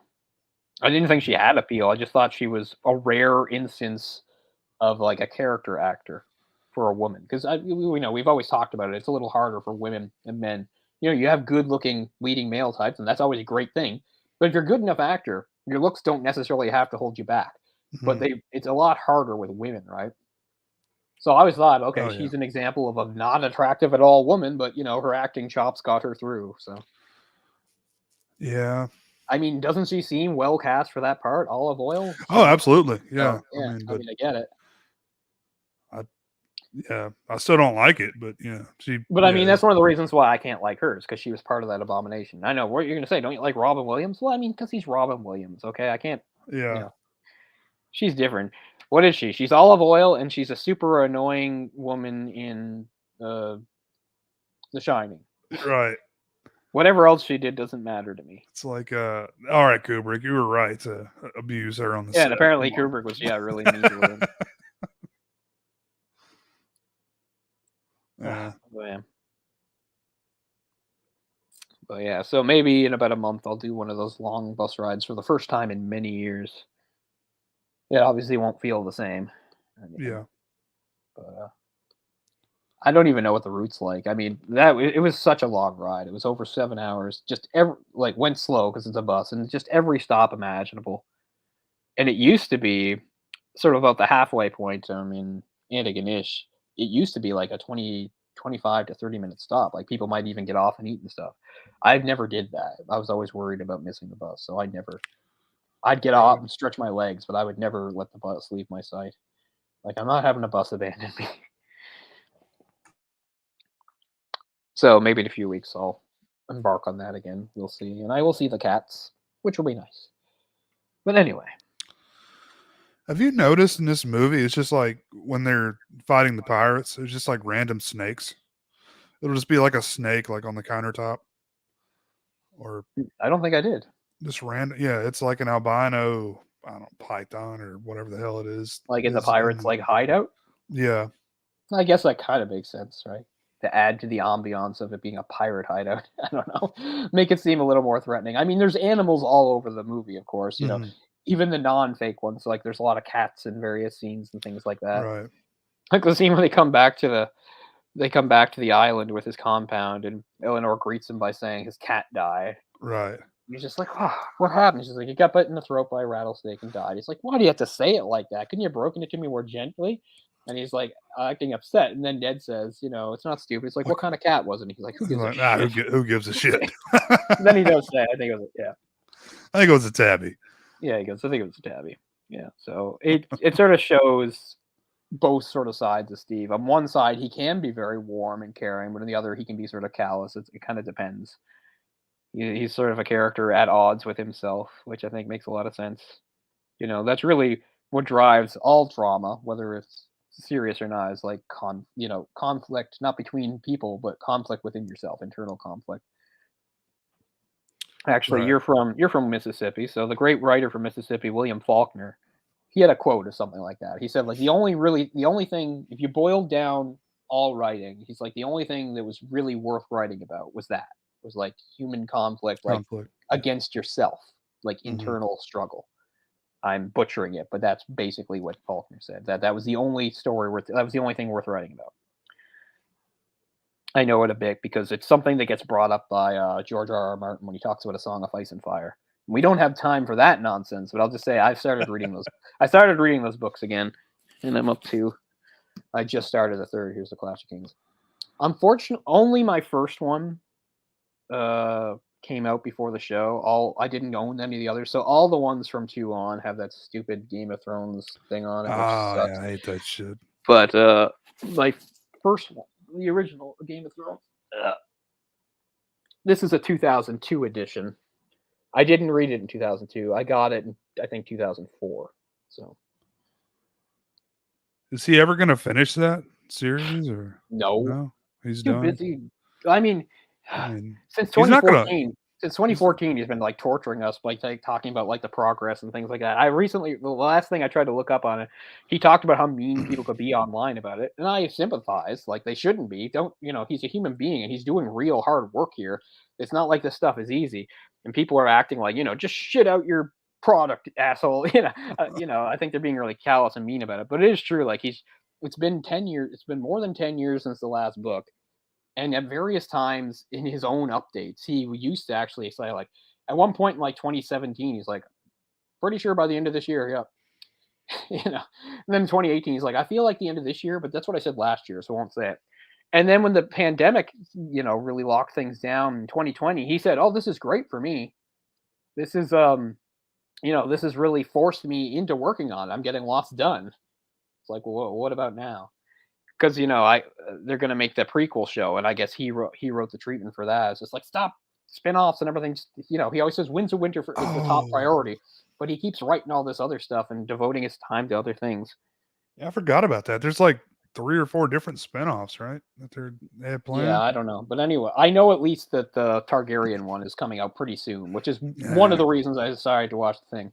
I mean, if they follow the Fire and Blood stuff, it could be very, very good, but again, I should save this for something else. I don't want to do it here. But I'll just say, like, as somebody who, like, predictably everybody knows, who like had a lot of problems with Game of Thrones way before people said it went off the rails, like, because they weren't true enough to the books.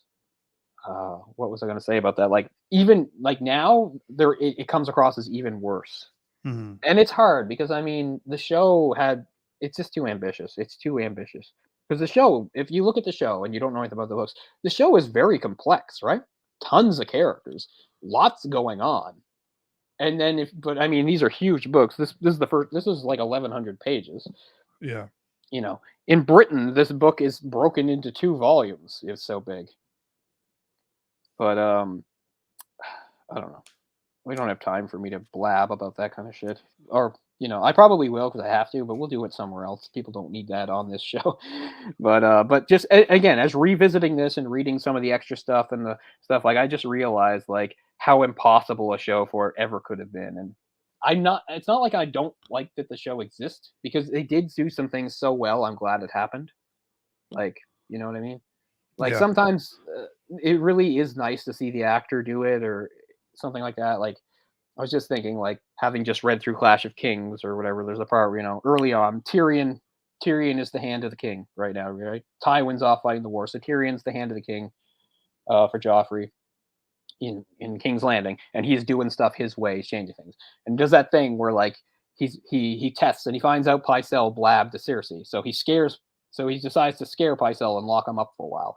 But first he comes in, he has like his mountain guys with him, Shaga and stuff like that, and he says, "All right, Shaga, cut off his manhood and feed it to the goats," right?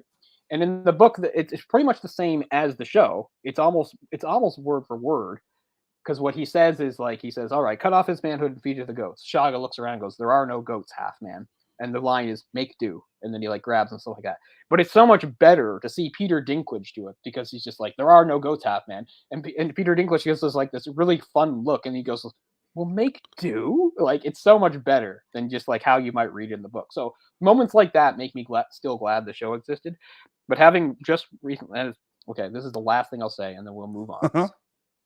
Last thing. I tell everybody it's the same thing. How much of Game of Thrones did I watch? I watched about midway through season 4. And I just did it again. And this time I finally pinpointed the exact moment I gave up on the show, even though I watched about 2 or 3 more episodes. It's episode 3 of season 4. I can't remember what it's called now, even though I just watched it. But the thing that they'd already done all sorts of things that annoyed me, but I could live with them. But what they did was, okay, this is right after Joffrey's death. Spoilers, Joffrey dies. Right after Joffrey's death, and his body is in the sept. And Jaime has finally gotten back just in time to see him die. So Jaime and Cersei are alone in the sept. And he rapes her. And that's when I gave up. Because in the books, that scene is consensual. It's weird and fucked up, but it's consensual. They have sex. But in the book, in the show, for some reason, they want to ruin Jaime even further.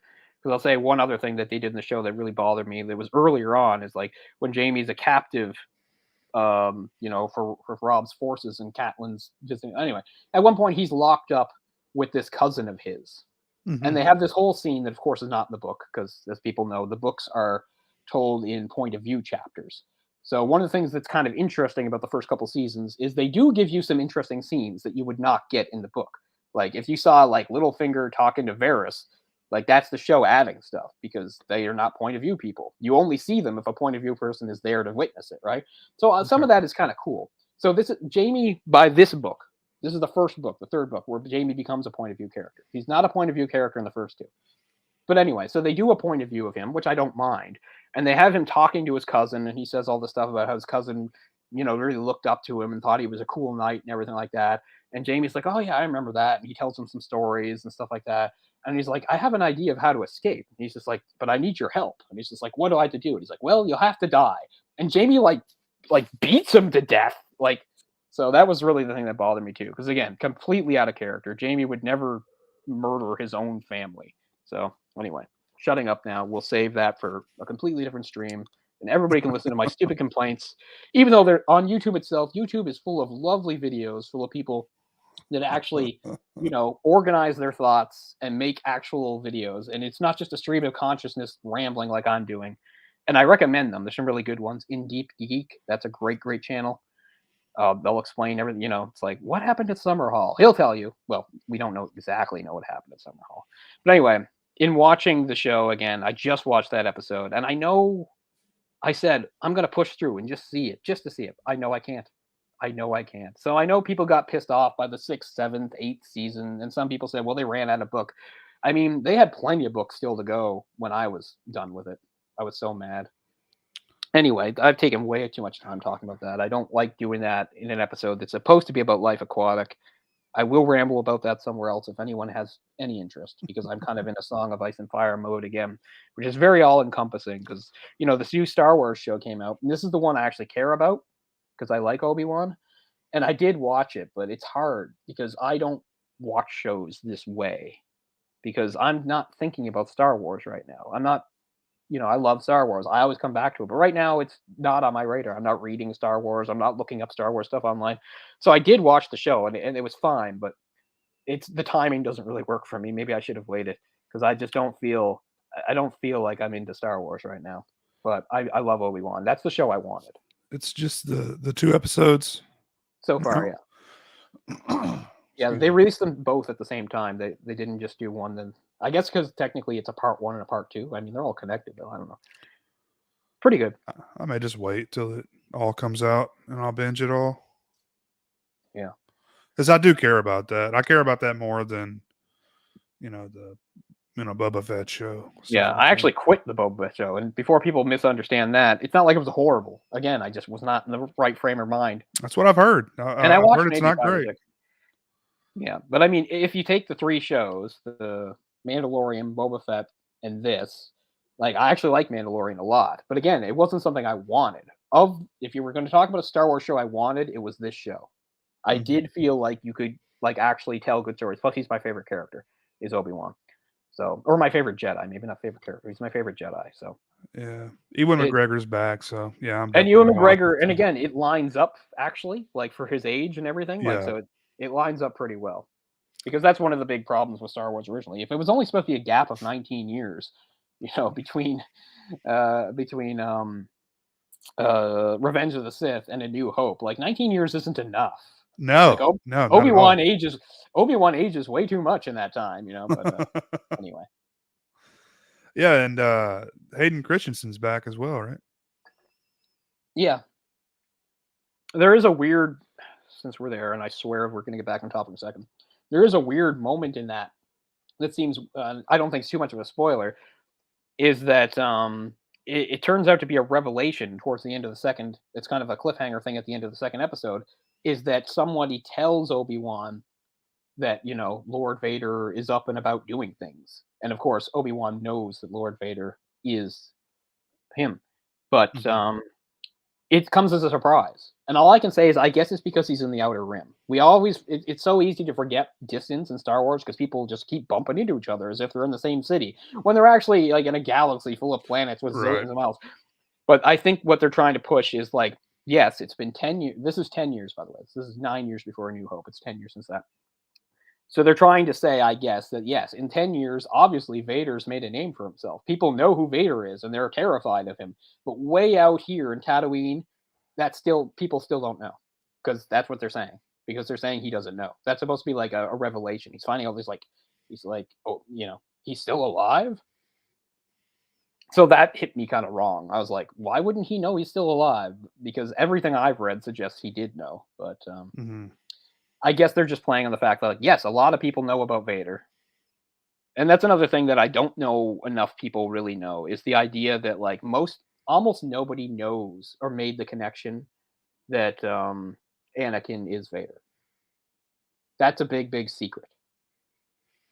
I don't know if you just watch the movies, people understand that. Like, Yeah. people, obviously Luke didn't know that, but the thing is, almost nobody knew. Like, by the time you get like a few years into the Empire's reign or whatever, and they've won, the only people that know are Palpatine, Yoda, Obi-Wan, who apparently didn't seem to know he survived though, and I'm pretty sure it's been said that the technicians that fixed him, they've all been killed for the sake of the secret. And in a book that's canon, it's revealed that Tarkin figured it out for himself, but knew there was no point in letting on that he knew because it was dangerous. So he knew, but he wasn't going to tell anybody he knew. So, but it's not something people are supposed to know. And that's the other thing. The other thing that's weird about the show is one of the Inquisitors, that group of turned Jedi that decide to start hunting Jedi. They feature in this. It's the Inquisitor that tells him, and she says yes, and she knows that he's Anakin. I mean, obviously she's not going to survive this series, but I'm surprised that even before this, that like somebody knew. Because most of the Inquisitors, I don't think were supposed to know. But anyway, that's enough stuff. Song of Ice and Fire, whatever, Star Wars, big huge things. I have tons of opinions on. That's not for here. You guys got a little taste of it. I'm sure you guys are thrilled. But I'm really in a Song of Ice and Fire mode, so I will probably talk about it somewhere else. But anyway, I love this movie. So we will return to this movie. I was talking about the music of this movie, and I mean, music is always a big part of any Wes Anderson film. It's really important to him. He really curates the soundtrack, I think, and picks stuff. And I always have to give him credit for he's never really shown me music I don't know, but he's sort of reminded me that it's good or important. Particularly the zombies, I think. I literally like the zombies. They don't get talked enough. When you talk about those British invasion bands from the mid-'60s, obviously the big ones are like the Beatles and the Rolling Stones, but there were so many, and a lot, they were just one-hit wonders. But the zombies I always thought were really awesome. But The Way I Feel Inside is an interesting song, too, because like the first minute of it doesn't have any instrumentation. It's just the singer singing. and it fits the scene really well. But yeah, there's more than one soundtrack. This is like the official normal soundtrack, but there's at least one other. There might even be two others, because there's one that has all the Sue George, David Bowie covers, and then there might even be another one after that. This is the one that like mixes a few together. But anyway, I don't buy the soundtrack of very many movies, but again, I love the movie so much I had to. Yeah. Very It's unique still soundtrack. in pretty good shape. Yeah, I mean it's dominated by David Bowie, but it also has some interesting other stuff added in, which still fits pretty well. Again, Wes Anderson. It's not too surprising, but I mean, he's clearly a big music guy, I think. But as I said, I of course knew who David Bowie was, and I knew some of his songs. But this is the movie that made me actually like listen to his albums and start to understand, what the progression, from this album to that album, stuff like that. Very interesting stuff. David Bowie died like 6 years ago. It's hard to believe. Wow. Yeah. Damn. What it was? Cancer? Is that what he died of? Yeah, it was some kind of cancer. God damn, man. He was 69, so he'd be into his 70s now. But I really like the acoustic versions too. They're very pleasant to listen to. Mhm. Even in Portuguese, there's something very pleasant about the acoustic guitar in the Portuguese. I don't know. I like it. It again really fits the vibe of the movie. Of course, this Mediterranean vibe we're getting. I mean, it's a Brazilian singer, but of course, I think I mentioned this before. It's kind of funny when you think Portugal's not a big country, but they gave birth sort of to a country in a way, language-wise, right? Like. Yeah, tons of people speak Portuguese, but most of them it's because of Brazil's a huge country, not because of Portugal. Right. It's kind of funny. But I know we jumped around. Like I said, it's hard to organize. But thinking about various characters. But as you said, like such a cast, even small things like Michael Gambon, or however you say his name. Like he's so amusing. He like. In some ways, he's a stereotype. In other ways, he just feels like a person that you would definitely encounter in this world. He's some sort of like kind of semi-rich, snobbish guy with like who's sort of, I don't really understand his attachment to all this, but he helps him get funding and things like that. And it's one of those guys he calls people like my darling and stuff like that. It's funny. Yeah, I'm watching it now, and I just saw that the the mini sub you were talking about. Yeah, says a maximum of 6 people. Yeah, and they had there's like at least 12 in there. They had like double that in there. Yeah. Again, it leads to a really good moment too, because like where he decides not to kill the shark, and then obviously everything sort of hits him emotionally, and he's obviously thinking about Esteban and Ned, and his wife puts his hand on him, but then they all put their hand on him. It's a nice moment, including Alistair, his supposed nemesis. So again, very emotional. And since we're go to the end, we'll skip the end. This is funny too. This is another one of those examples of things in my life lining up. So the end of the movie is the credits roll, and obviously the sort of happy ending is that what they needed worked. Part 2 of the documentary was a big hit. It worked. And so the idea is that, because at one point he's saying, I'm going to have to sell everything off and give up. But no, it's like Team Zissou will continue. He doesn't have to sell the boat. And now they've got some new people on it and everything. And of course they have that end credit where they're all walking. And that's a nod to the movie Buckaroo Banzai. And what's hilarious is I saw Buckaroo Banzai like just a couple months before I saw this movie. So like it's a weird kind of obscure movie that I didn't know anything about till I saw it. And then just a few months later I see this movie that's clearly doing an homage to it. And of course, right. The last person to join is Alistair, and that's Jeff Goldblum, and Jeff Goldblum was in Buckaroo Banzai. I've got that on I taped that.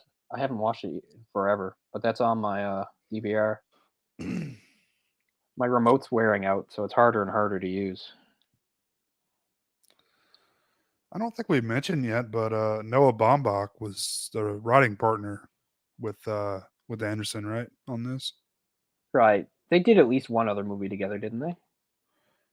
I'm not sure, but I'm a big Noah Baumbach fan as well. They kind of share their like. Yeah, they did Fantastic Mr. Fox. I knew they did at least. Okay. I knew they did at least something else. Yeah, that's another one I haven't seen, so I need to watch. It's very good as well. You'll definitely like it. It's actually an improvement on the original story. Not that the original story's bad or anything, but it's sort of a simple kid's story. It's never too simple. I don't want to say Roald Dahl. Things are never completely simple, but it's definitely a very cool movie. That one is set in the '60s, which makes sense. But it's really funny, and it has pretty much all the Bill Murray's in there. Bill Murray, Owen Wilson, oh shit, Jason Schwartzman, George. God damn it! Can't think of a Blanking on George. I'm names. sure you're right, though. From Dust Till Dawn guy. That still doesn't ring a bell. I'm not sure. George. The heartthrob dude. Is he not in there? George Clooney. Yes, George Clooney. Clooney. Yes, he's the. When you said George, I don't know why I didn't think. Of course, George Clooney. Yeah, he's the main guy. He's Fox, and I think it's the actress everybody loves, and she's the best actress of all time. Kate Blanchett. No, even better than Kate Blanchett. Pure acting ability, nobody's better, supposedly. Meryl Streep. Meryl Streep, yeah. Yeah, Meryl Streep's his wife in that.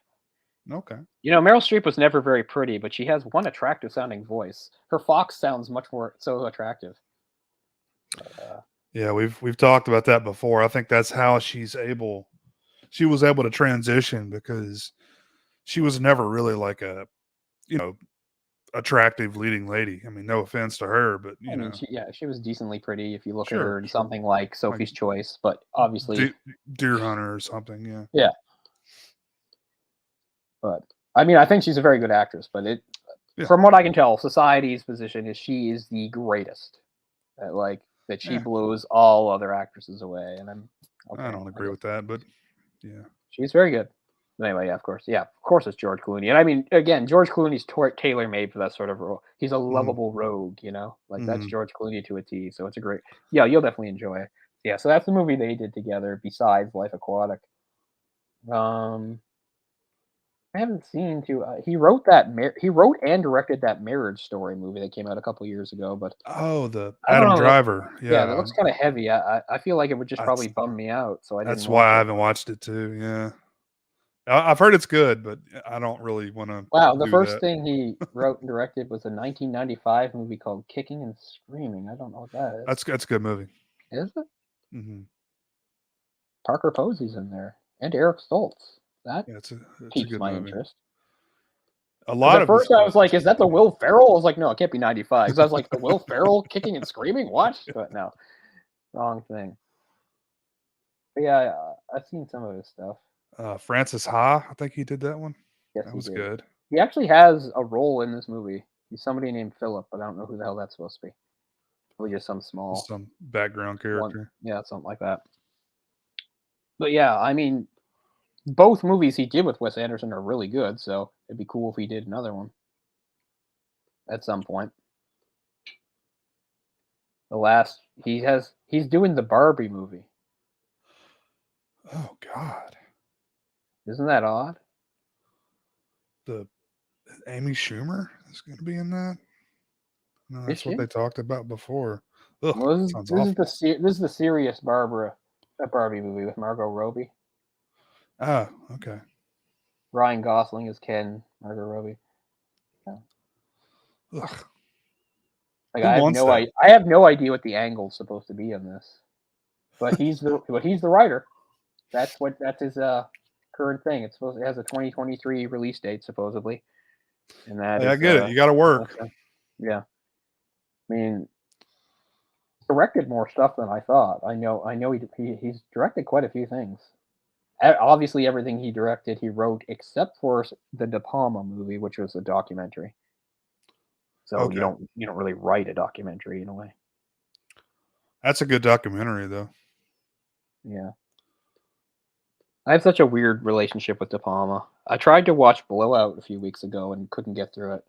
Oh man, people all say it's really good. Yeah, I love it. I didn't think it was bad. I don't know. I just wasn't feeling it. I don't know.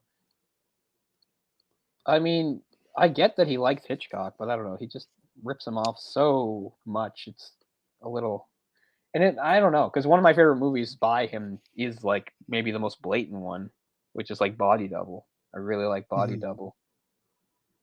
So I don't know. I don't think I would dislike Blowout. Maybe I just wasn't in the right frame of mind. I don't know. Plus, I don't really like Travolta. Yeah. This was during his lean years too. This is after he just completely went kerplunk for a few years. During You know, the he after caught, the Staying Alive days or whatever. yeah, he did like Grease and Saturday Night Fever Yeah. and stuff, and then by the early '80s, not so good. But I mean, I don't know. I should give it another try. But yeah, De Palma, I don't know. He definitely rips off Hitchcock, but I mean, he's not the only guy to do But that. he's good at it. He might be the Yeah. best one at it. So you know, you got to give him credit for that, because that's what I always think about Body Double. It's like Body Double is so Hitchcock. It's like the most Hitchcock movie that's not Hitchcock, but it's a good movie. Blah, can't talk. But yeah, Barbie is Baumbach's current venture. So that's kind of weird, but whatever. He's just writing that, or is he directing as well? He's writing. Has the director been named? There must have been named a director for it by now. Let me just double check that. Barbie. Like, what? I mean, what are they doing? Like, Oh, Greta Gerwig. Okay. She's not bad. She did the Little Women remake that was pretty good. Mm-hmm. She's another Baumbach. I think she was Frances Ha in that movie. I think that She's an actor too, though, right? Mm-hmm. Oh, she and Baumbach are like a thing. Yeah. Okay. I don't think they're married, but they're like together. Oh, are they? Okay. I know they worked a lot together, but Or no, maybe. Yeah, she lives with him. Yeah. Oh, they have a son. Yeah, she lives with him and they have a son. They're not married, but she lives with him and they have a son. They had a kid in 2019. oh well. Enjoy going to hell. Living in sin. But I guess I didn't see. Yeah, she helped write Francis Ha. Yeah, so she co-wrote several things with him. I see. So, but yeah, Little Women was pretty good. I mean, there's been multiple versions of that book, obviously, but the new one is quite good. I don't heard love that it. was good. I don't love Yeah. it the same way some people love that book, and I don't think it's just because I'm not a girl. Like some people are just like, you know, because I know it's a book that always meant a lot to my mother. But I don't know. I don't think it's just because I'm not a girl. It's a good book, and they've done some good things. My mother hated the '90s one because she couldn't stand Claire Danes in it. She called Claire Danes horsey. It's like, you're pretty harsh. Claire Danes was like 11 at the time. Pretty rough. Wow. Before My So-Called Life. Yeah.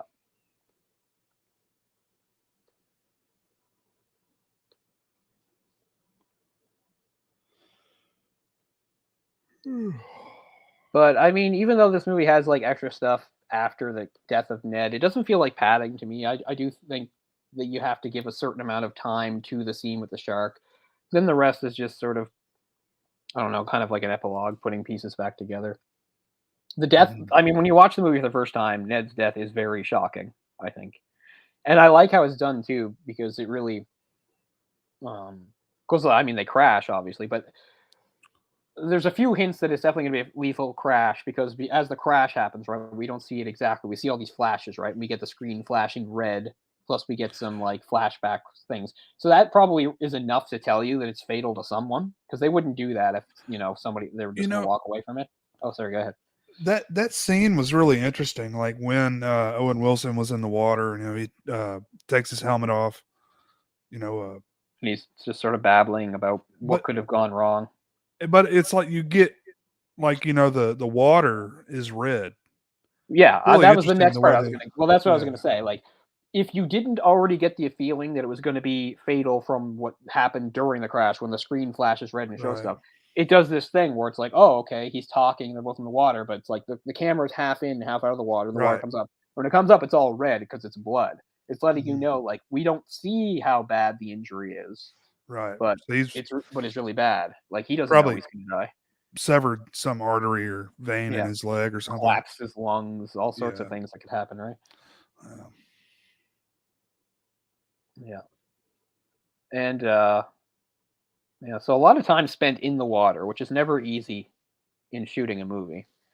mhm. Uh, one of the only things I remember from the extras of this, which I watched not too long ago, should have watched again, is this scene like from early in the movie, and I don't know if it's how they shot it or not, because I mean, at the very beginning when they show Esteban's death, or not his actual death, but they show Steve come up and talk about it, and he's yelling, and it ends with him like just yelling Esteban over and over again. Like there's a part of them at least rehearsing that where it shows like you can see Anderson with the camera and everybody, and he's giving direction to Bill Murray, who's in costume. He's in the water, but he's in a pool. He's not out in the ocean or anything like that. He's at the side of the pool, and he's doing multiple takes of him just yelling Esteban, and he's giving him some very interesting direction because he's telling him to do it different ways. Like he's going, Oh, saying, really? okay, he says like, all right, like do like two quick ones and then like a long one. He's like Esteban, Esteban, Esteban, he makes him do it a whole bunch of times. So I'm not saying, oh, that means Bill Murray's like a super hard worker, but I'm just saying, I don't know. He wasn't exactly a young man then. And it's not necessarily what you sign up for when you're an actor, to be in a pool yelling the same lines over and over again. Yeah, I mean, I feel like by this point, those guys are probably pretty comfortable with each other. So, Exactly. That's what I mean, right? Like you would even wonder, like, could other directors get that much out of Bill Murray? We've all heard stories about how difficult Bill Murray can be and sort of haphazard. In the last like 15 years, the only way to get it was almost impossible to even get hold of him. Like if you wanted him for your movie, you couldn't just call him up. It was a much more complicated, weird process. mhm. It's like you had to like go through a bunch of people just to get to him, which I think is a little much. I mean, I love Bill Murray; he's one of my favorite actors. But you don't have to hold yourself above people like that. But I just mean, I don't know. I give him a bit of credit because this is a movie where you can't just sleepwalk through it. It might be Right. like, this isn't Leo DiCaprio throwing himself in frozen rivers for The Revenant, but still, it's a movie that is still going to take a lot of on location and in the water and in costume, and it's a pretty demanding movie from that set. But And I give everybody credit for being it, but of course Bill right, Murray because he's the central character. exactly. I was going to say, at the end of the day, it's his movie. I mean, Mhm. it's a Bill Murray movie, Yeah. And Uh, again, like I don't know if we've seen him do that in previous movies, really, where he's really had to get in. It's not too hard to do Ghostbusters. What was hard about Ghostbusters? I mean, wearing a it proton pack. was really more of a comedic. I mean, really, that was his, bread and butter was comedy. This Yeah, is and I kind of mean, a this movie's still a kind of comedy too. I'm not even yeah, talking about. I'm not even talking about like the tone or the subject matter. I'm mhm, just saying what you actually had to do in shooting yeah. is kind of what I mean, right? Oh yeah. Apparently he actually got his like diver's Yeah, certificate or whatever the hell exactly. it Yeah, I is heard because about that. he Because in a that lot of movies, and this is not to tear down Bill Murray or to make it sound like everything's easy, but a lot of movies, what Bill Murray had to do was show up and quip. You know, he didn't Mhm. always have to because he who he was and his talents. He didn't always have to strictly follow a script. You know, other characters might have had to, and they might give him the gist, but they would often leave it up to him. So this movie is, I think, a lot more involved in just the things he Mhm. physically had to do and things like that. Because I don't know, when you're shooting something like Stripes, I mean, I guess he had to do a little bit of marching. Maybe he was younger back then, anyway. But I Mhm. just mean, I just don't think. I don't want to word it to make it sound like movies are super easy or anything like that. But I just mean, I don't know. You hear stuff about like Caddyshack, and everybody's just on cocaine. Right. you know, they made a cool movie out of it for sure, but also because it was a lot of fun and kind of easy. Eh. And there's nothing wrong with a movie like that. It fits Uh, the vibe of the movie. But I'm just saying, I appreciate a movie like this where you really have to get in and do the work, and it's not always going to be fun, even if it is a comedy with a light tone. There's some kind of messy, involved stuff you have to get into. Again, I'm not saying it's like look, you know, Tom Cruise throwing himself like off buildings and things like that. But I think I think it did really help me because at the time I was a Bill Murray fan. This is what really what elevated it for me. It made him one of my favorite actors. Period. mhm. Was just showing what he could do. Well, this the biggest budget movie Wes Anderson's ever done? I know it's got to be up there. I figure anything that has to do with water usually has a pretty big budget. And of course, the thing forgot to mention or just didn't get around to yet is that this movie was not a box office success. Right. This movie did not perform well at the box office and was not initially well reviewed by most critics either. It's like a lot of movies we do on here. It found its audience a little later on. The movie was kind of dismissed at the time. Yeah, And critics, I don't think liked it very much either. no, I mean, I just have Wikipedia up here, but they say some not too nice things about it. I mean, one says like, what we got here? I had somebody from the New Yorker saying something like the deadpan style of Anderson's characters used to be hip, but now it's become frozen into a mannerism.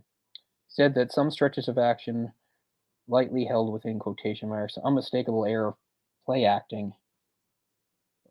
He criticized the film's deliberately weird setups, which leave the viewer with the impression of having nearly drowned in some secret and melancholy game.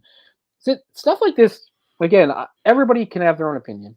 And as I've said many times, if we're talking about a movie I love, and I love this movie, I don't expect people to love it the way I do. And I also realize when you love something, you don't always view it completely objectively, and there's rational arguments. But we talked about this with many movies where we've read some of these snarky quotes by, various critics.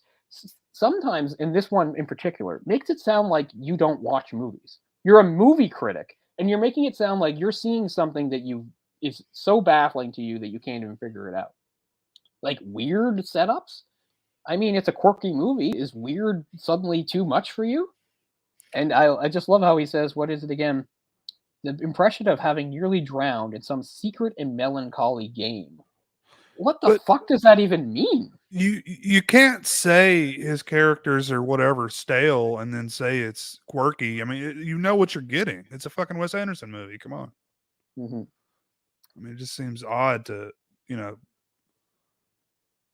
basically saying that you like and dislike what he does at the same time. Yeah. Well, it's always interesting when they say something like, in this movie it worked really well, but in this movie it's tired and stale. I'm like, that was fast. But you got bored with that really fast. I mean, I get it. Nobody wants, whether it's a musician or whatever, nobody wants somebody that just puts out the same thing over and over again. I get it. But I mean, you can still make different stuff. I mean, this is sort of like an adventure movie, really, which to this point, Wes Anderson hadn't done anything like. I mean, Right. Fantastic Mr. Fox is a stop motion movie, but it's kind of an adventure film too. But that's years down the road. This is not his normal thing. I mean, it's pretty ambitious for him. I was reading earlier that he, I think they went like 8 million over budget. Yeah. Just because of all the water stuff, like you were saying, like whenever you're working in water tanks and stuff all the time. Oh yeah. Expect over budget. But some of the stuff that I've read about this, like criticizing it, I was like, wow, if this is what you thought of this movie, like French Dispatch, you'll like kill yourself. Because I haven't actually bothered to read any of the critical reception of French Dispatch yet, but I can imagine it's got to be like that kind of stuff times 10. Because again, French Dispatch is super niche. Super niche. I'm not saying like you have to have a big interest in mid 20th century journalism or European politics or something, but I'm saying that shit helps. So if that kind of stuff is completely outside your wheelhouse or you just don't like it, like good luck with the French Dispatch, man. Yeah, I mean, I feel like Grand Budapest Hotel was kind of like that too. Yeah, again, this is further than Grand Budapest Hotel. This is further, and again, for somebody like me, that's cool. I like it, but I don't mind if some people don't like that. But I'm just saying to level that kind of criticism against something like Life Aquatic seems kind of silly, because I think Life Aquatic, for all its eccentricities and strangeness, is still a very accessible movie. I don't think it's a movie that's hard to get. I think it's a movie that people want to overthink, and sometimes I do too, because it's kind of funny. Because to me, the movie is both beautiful, ridiculous, hilarious, but also heart-wrenching. But some people like take it they want more meaning out of it, and then to them it's sort of like incomprehensible. And I'm just like, well, maybe you're just trying to squeeze meaning out of something like too much. I don't know.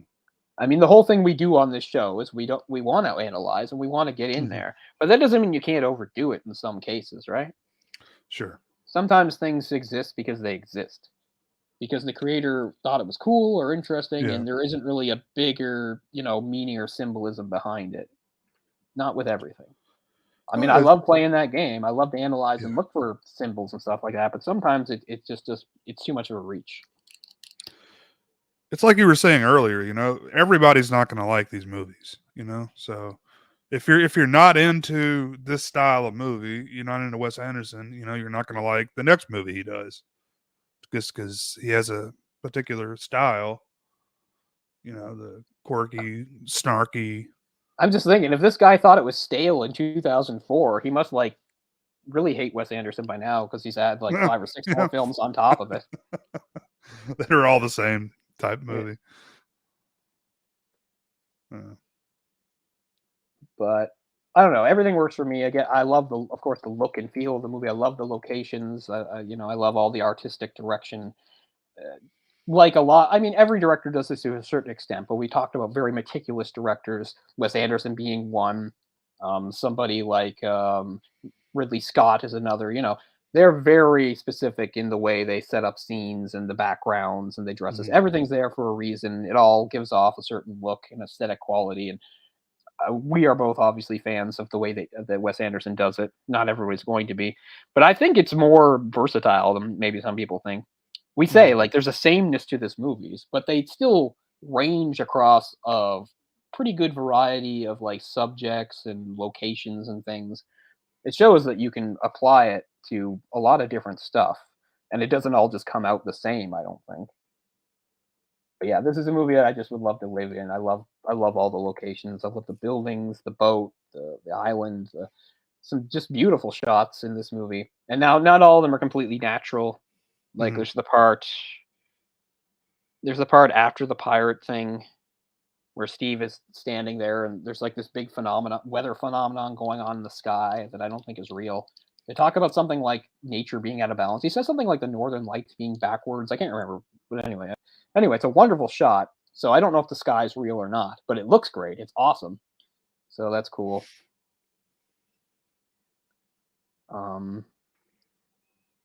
And it gives you a pretty wide variety of locations. I love this rundown abandoned hotel on a tropical island. That's awesome. I love seeing stuff like that. So I mean, the movie gives you some very cool environments. Of course, you have the place in Italy where they premiere the films, so it's all very pretty and done up. But then you have a more rugged sort of adventure style locations that make you think of I don't know, Indiana Jones or something. Yeah, it's an awful lot of action in this movie. Yeah, lots of shootouts and stuff. You don't see a lot of that in the Wes Anderson movies. One section of the French Dispatch is like that too. Oh, really? And what's even great about that is there's a prolonged action sequence that at one point it's a car chase, and at one point it becomes animated. It's so great. And again, I get it. It's very European. Nobody's going to get it, but it's very strongly reference to Tintin. So somebody like me who loves Tintin, that was great. But I'm sure some people are just, again, are going to be sort of baffled and confused by it. Yeah, so the way the French Dispatch works is again, it's 3 or 4 separate stories that are all part of the same whole. So it's kind of told in vignettes. I don't much like the first one, or maybe the second. Well, the first one's barely a story. The first one is Owen Wilson, and it's only 5 minutes long. The others are all quite long. Because all they are is, it's just after Bill Murray, who is the guy that owns the newspaper, he dies. And it's just a retrospective of the paper, because he put in his will that once he dies, the paper's done. So they're supposed to put out one final issue. So besides some sort of obituary for him, it's some of the most famous stories they've done over the years. So that's what you see. So you see it in vignette form. Jeffrey Wright's in it, and I know you like him. He's very good in it. Yeah, he's great. I mean, he plays probably one of the people that's most recognizable. As I said, some of these characters are based on people that would be to the average person fairly obscure. But I would say, the guy that Jeffrey Wright plays, he's sort of amalgamation of a couple of them are fairly recognizable. I'm trying to think. Here. Sort of James Baldwin is the main one.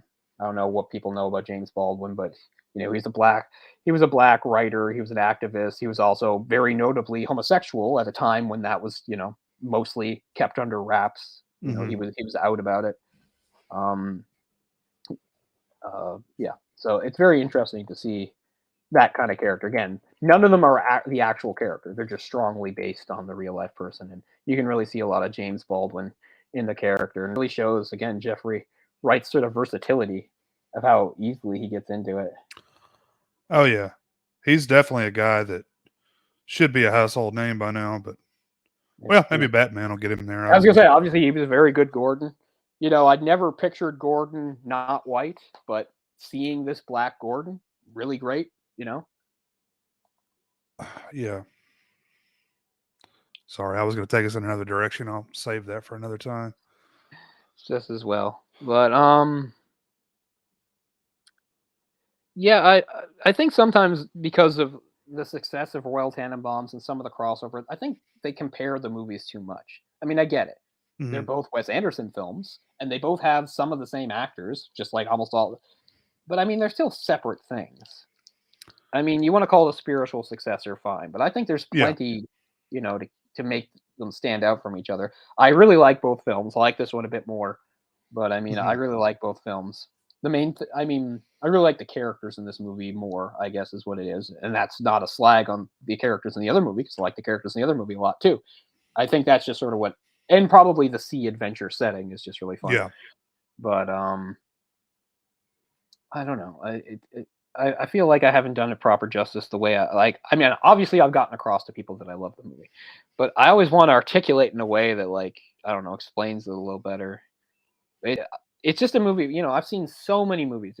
This movie came out in 2004, so I've seen so many movies since, and I've seen so many movies in the theater, and yet so many of them I forget. This I still remember seeing Mhm. it in the theater in 2004. I still remember some of the impression that I got from it, some of the feeling I got from it, which is a rare thing. Because as I said, even a lot of movies I really like, I don't always like them right off the hop, or at least love them. It's like it takes more viewings. And I'm not saying my love for this didn't Yeah. grow with more viewings. It did, but I know that I loved it in the theater. I know I Mhm. walked away feeling really great and thinking I just saw one of my favorite movies, which is not Mhm. something, you know, that happens often in your life unless you're one of those Right. people who likes everything, which is fun, I guess. It must be fun to like everything. But you know, for a lot of us of more different uh discerning tastes, you know. There are people like that like everything they see they like, and it's like that's fine, but I mean, I can't very well take your opinion on anything, Yeah. Because I because mean, I know what it's like to go to a movie in the theater and feel satisfied, but that's not the same, right? I'll see a movie and I'll think it was worth seeing in the theater. I'll think, sure. you know, I'll be like, that was pretty good, you know, it was worth the trip, you know, good things, bad things, whatever like that. But it's a rare moment to see a movie in the theater and be like, I just saw something great that I know I'm is going Mhm. to like be a part of my life going forward. And this is one of those times. You know, I saw Batman Begins like a year after this, and that was a big deal to me too because Batman Begins Mhm. was because of my expectations being so low by you Right. know what the '90s had done to Batman. Right? Right. I was just like, so I mean, it sounds kind of funny now because of how sophisticated these comic book movies have become to the point that it's swung the other way and people want to bitch about them. But I just mean, in 2005, like comic book movies were just like a wasteland. The idea that something could be so smart and sophisticated and actual effort put into it was kind of blowing your mind. Like so. So while maybe the best movie of that trilogy is what most people pick as the middle one because it has the Joker, Batman Begins is the one that made the impression because it was the first. Because like I Right. walked out of that movie thinking I can't like to me the bar had just been raised so much. So that Well, was they went only a they year went after this they movie. went dark, and that's exactly what needed to happen with Batman. They went dark and serious and put thought into things. Yeah. I think is what it is because there people were too used to like the even before it gets really silly, but even in the Burton films, they were too used to like the more fantasy aspect of Batman where you don't think about anything. Because I mean and I mean some people you know, people nowadays because of what's happened are more savvy, but back in the day if I said to somebody like one of the things I don't like about Michael Keaton Batman 1989 is it seems stupid to me that like Bruce Wayne is this big time recluse that no one ever sees. And I'd be like, wouldn't people put together really fast that he's Batman, Yeah. you know? And people be like, well, that doesn't matter. Like, I like that they show what actually happens in the comics. That like Bruce Wayne realizes this. He goes, That's everybody knows I'm famous. Everybody knows who I am. Everybody knows it's not a secret that my parents were fucking murdered when I was a kid. You know, everybody knows I've been gone for a long time. and now Batman shows up. Obviously, some people are going to put that together if I don't make an effort to do something about it, you know? So to me, like, that's huge. You can take it for granted now, but back then it was huge because it used to be that you just gloss over that. It's like, he's Batman, he fights crime, you know? That's why, like, Christian Bale goes out and has, like, painted whores on each arm, Yeah, exactly. He goes and out for of the his way tabloids. to Yeah. make everybody think, okay, because it's like logically, He's it's like, he's playing the part. yeah, because it's like logically, we know like he's kind of the right age, maybe, and obviously he's rich and has resources like Batman has, Right. So he has to do everything he can to distance himself. So people are just like, well, it couldn't be Bruce Wayne though. He's a fucking idiot, and that's what he goes for. It's like he's a nice idiot, like he doesn't want to ruin his family name, so he does nice things for charity and he always speaks nicely. But it's like at the end of the day, he's still a party boy that does this and that. Right. Like they even have that bit in the Joker thing, right, where he, as Bruce Wayne, saves saves Gordon from the car. Remember, he like crashes the car in. He's just like, that was a very noble thing you just did, Mr. Wayne. He's like, what, trying to catch the light? Like, he had to make it seem like he did it by accident because Bruce Wayne wouldn't, try to save somebody, And nowadays, now that we've had a lot more thoughtful comic book, but back then, that actually really meant something to me because back then, they would just hand wave it, be like, it doesn't matter. Like, nobody thinks about that shit. Like, people think about it. But anyway, my only point was, while those instances at the theater are rare, I guess I can say that was only a year apart because this was 2004, Batman Begins was 2005. Still, it's a pretty rare thing. I'm trying to think the last time that happened, and it actually was another comic book movie. I don't mean to be so predictable, but it probably was No Way Home. And it's not even for most of what happened in the movie. It was for the last 10 minutes. It's the last 10 minutes of that movie because I was like, this is what I waited my whole life for.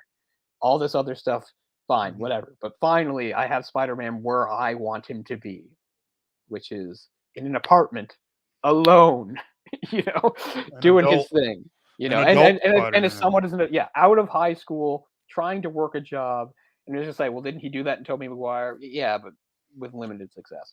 But anyway, yeah. So I guess I felt that, and I mean, I really do like the whole movie. It's fun. Speaking of Willem Dafoe, obviously it's cool seeing his Goblin again and things like that. And I mean, Oh, he's back too? Cool. oh yeah, all of them. I haven't seen it yet. I mean, you should definitely see it. It's an interesting thing because of our age again. Because obviously, I saw it opening night, so very lively theater and a lot of people. And of course, the other Spider-Man show up, right? Garfield shows up, yay! Tobey Maguire shows up, yeah. And of course, the biggest thing was for Tobey Maguire, and that was because and it's not because like those movies are so great, but it's I was like 19 or 20, right? So when I think back, I'm just like, a bunch of the people in this theater with me are like way younger than me, and they were kids when Tobey Maguire was Spider-Man. So that's a much different thing, right? Because it's like that's the Spider-Man when I was a kid. There was no Spider-Man when you and I were a kid. There was no Right. Spider-Man. Right. So I understand that emotional reaction. Like I was happy too. I was like, oh yeah. I mean, I knew it was coming. It's like I was clapping too. It's like, ooh, Yeah. there he is. But I couldn't feel the way a lot of these younger people felt because they were like, 7 or 8 and went to the theater and saw Spider-Man, and that's who Spider-Man was. Yeah. So that's kind of really interesting. It's definitely a good movie. You should see it. And yeah, they bring everybody back. The whole thing is he tries to, get Doctor Strange to make the spell so that people won't remember who he is, and it backfires horribly. And instead, he opens up dimensional rifts that let in people that do know who he is, which really shows how sloppy the other Spider-Mans were because they let pretty much every villain they ever fought know who they are. But anyway, and that's what happens. So all the villains from those movies, all of them are back. And so the movie's just him, fighting them, trying to put them back in place. But yeah. I won't give stuff away, but obviously the way it ends is what I want. And just the end sequence is him in a not a Stark suit, not some, technological wonder the Stark gave him, but a nice suit he made him for himself. He's running on rooftops in the snow and swinging, and I was just like, finally we can begin. It's kind of how I felt. But Doctor Strange, right? That's how all that happened. Yeah, I've pretty much heard all. Yeah, I mean, he wanted Doctor Strange to do this spell that would make everybody forget it because Mysterio revealed his thing, Right. and it was going fine. It wasn't Doctor Strange's fault. He fucks it up because he keeps thinking, because he's just like, okay, this spell will make nobody remember your Spider-Man. He's like, well, I need certain people to know, and he keeps remembering. He's like, my Aunt May should know, and this person. He keeps interrupting him until he fucks up the spell. But I won't. We don't have time, and there's no point. But I did see the Doctor Strange movie, and it was pretty good. But I saw the Doctor Strange movie right after I saw the Dumbledore movie. Both two movies about magic, and I'm not going to talk about how good or bad either one was. But I'll just say, in 2022 by now, like we just take for granted special effects so much. Because when I think about it, back to back, I saw maybe the greatest special effects I've ever seen in my entire life in two different movies. Whatever you want to say about the plots or the acting or anything like that, fine. But the effects in those movies are fucking mind blowing.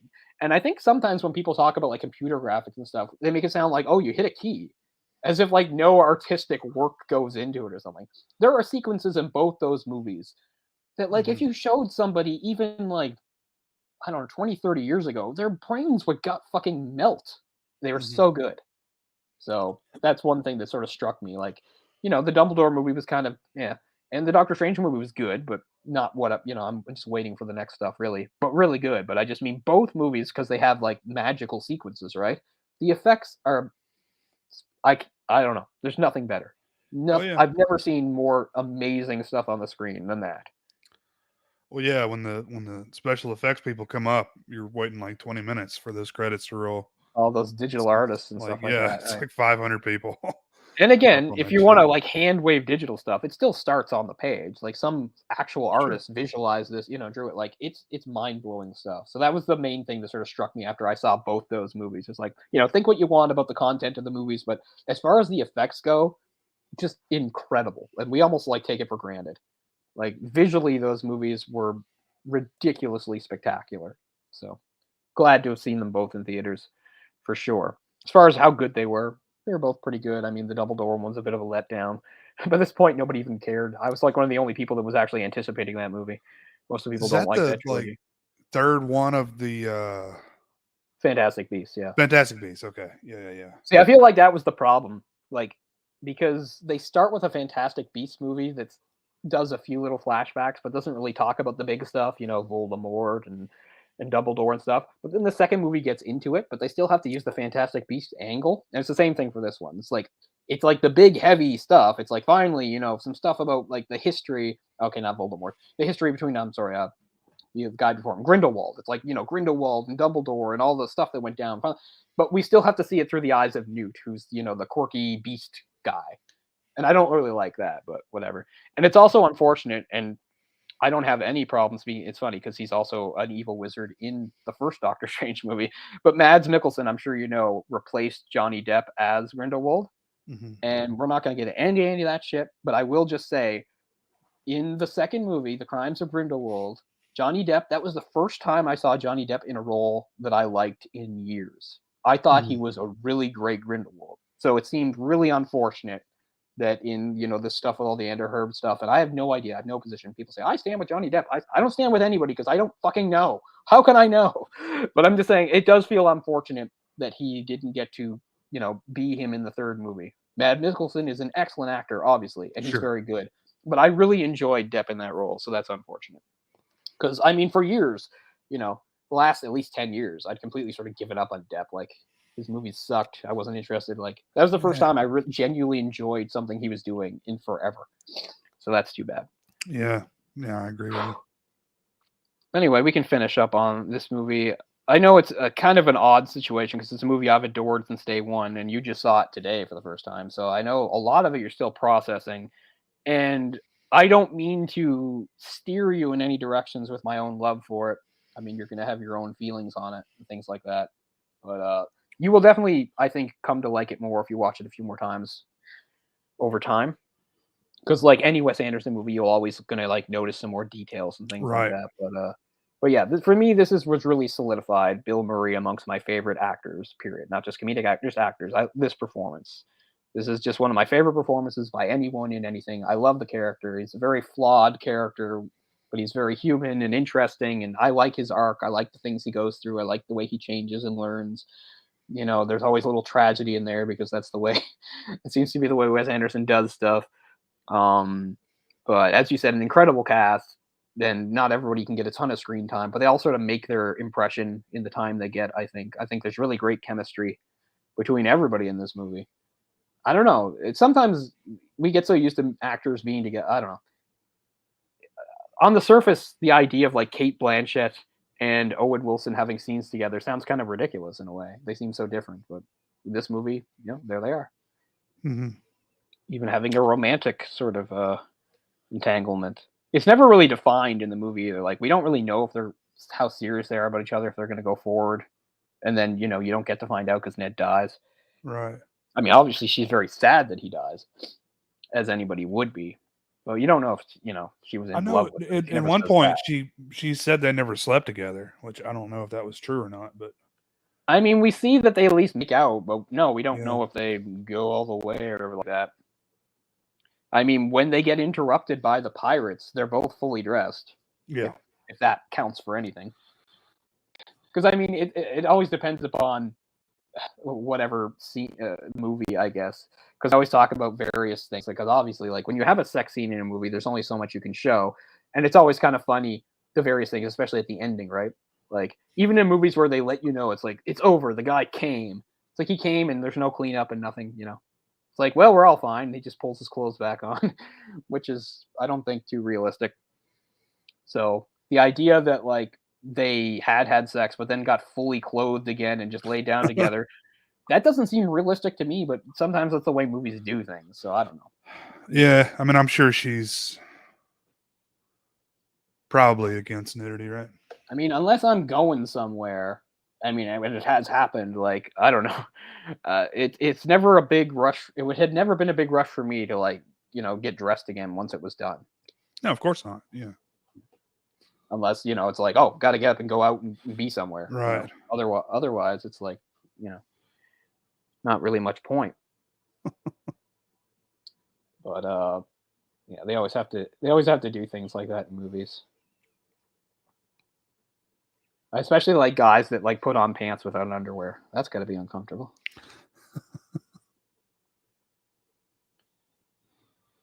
But anyway, I blabbed enough about things that aren't even related to this movie, and I'm sorry, but as I said, A Song of Ice and Fire, I'm deep in that shit right now. So that's really what I'm thinking about. That's the third book you said? Yeah, I just started A Storm of Swords, the third book. So that would basically be, I think the first two seasons follow the books. Like, it was season one is that, but the third book is so big, it goes into the fourth season and beyond. So, but basically, if you're thinking in terms of the show, like, the start of the third season is basically the start of the third book. But yeah, sometime I'll have other things to say about the show. It's funny, like, I keep telling myself, watch the rest of season 4, see what happens, and I don't think I can do it. I want you to finish it because I'd like to know your thoughts, but I mean, like I said, it's hard because I saw everybody in the world turn on it by at least the end. But a lot of people were saying, like, season 6, it's already pretty bad. And I'm thinking, I thought it was bad way before that. How could I do this? yeah, I've never read the books, but I thought it was fine until that last season. Okay, I'll give you, just because this doesn't serve any purpose except I'll get it out, just as an example of things that bother somebody like me that most people will just hand wave away. I'll do it very quickly, and then we'll do a recap, and we will finish, and people will be allowed to go on with their lives and not listen to me. But I'll give you an example. So in the show, obviously, there's a part early on where Renly is alive, right? And Renly wants to be king, even though he doesn't have a valid claim. As he says to Ned, like, who gives a fuck about the succession? It didn't matter when Robert took the throne. So I'm going to take the throne. The big thing is, of course, Stannis, his brother, wants to be king. So we have two brothers that are opposed to each other. Stannis has the red woman from Ashai, Melisandre, on his side. Melisandre believes in a prophecy of Azor Ahai, which is actually really important, but they don't really... She's the only one in the show that really talks about it, but other people talk about it. And she is misreading the signs and dreams all over the place. She's basically convinced herself Stannis is this guy. We all know she's wrong, but she thinks that. So she's willing to do whatever it takes to make Stannis the king.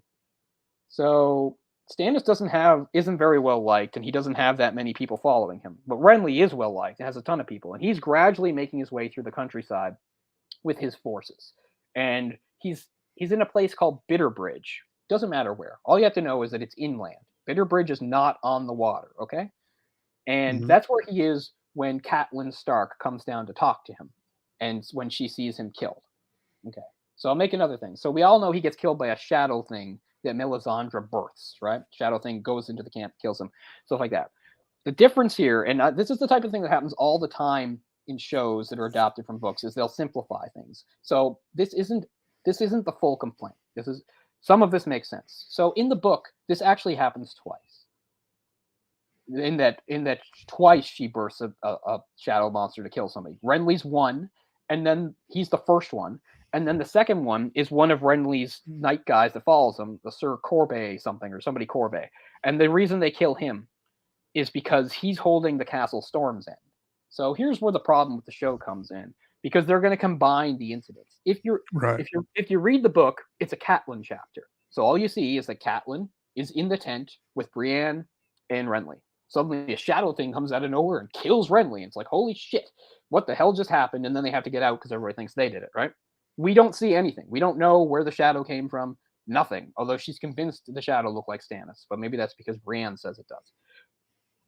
My point is, we don't see it being birthed, and we don't know where it came from yet. We get it with the Corbray death, and that's because of geography. And this is the type of thing that most people don't think of, but I think about, because Storm's End is a castle on a cliff by the sea. This is why Davos, the smuggler, had to take Melisandre in a little boat and drop her off in a secret place to get up into the castle. And that's when we actually see the birthing of the shadow monster scene. But they take it and they eliminate that. There is no Corbray, there is no Storm's End. They take it and they lift it and they put it into the Renly scene. But geographically, it makes no sense. Where is the water? What ship? Like, where are they landing? What is this little tunnel they're in? Renly's in a camp.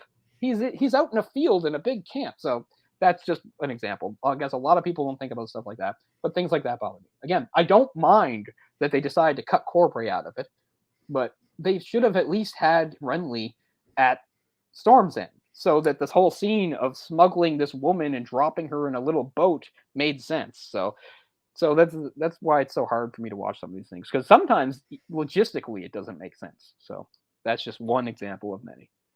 So anyway, I will try.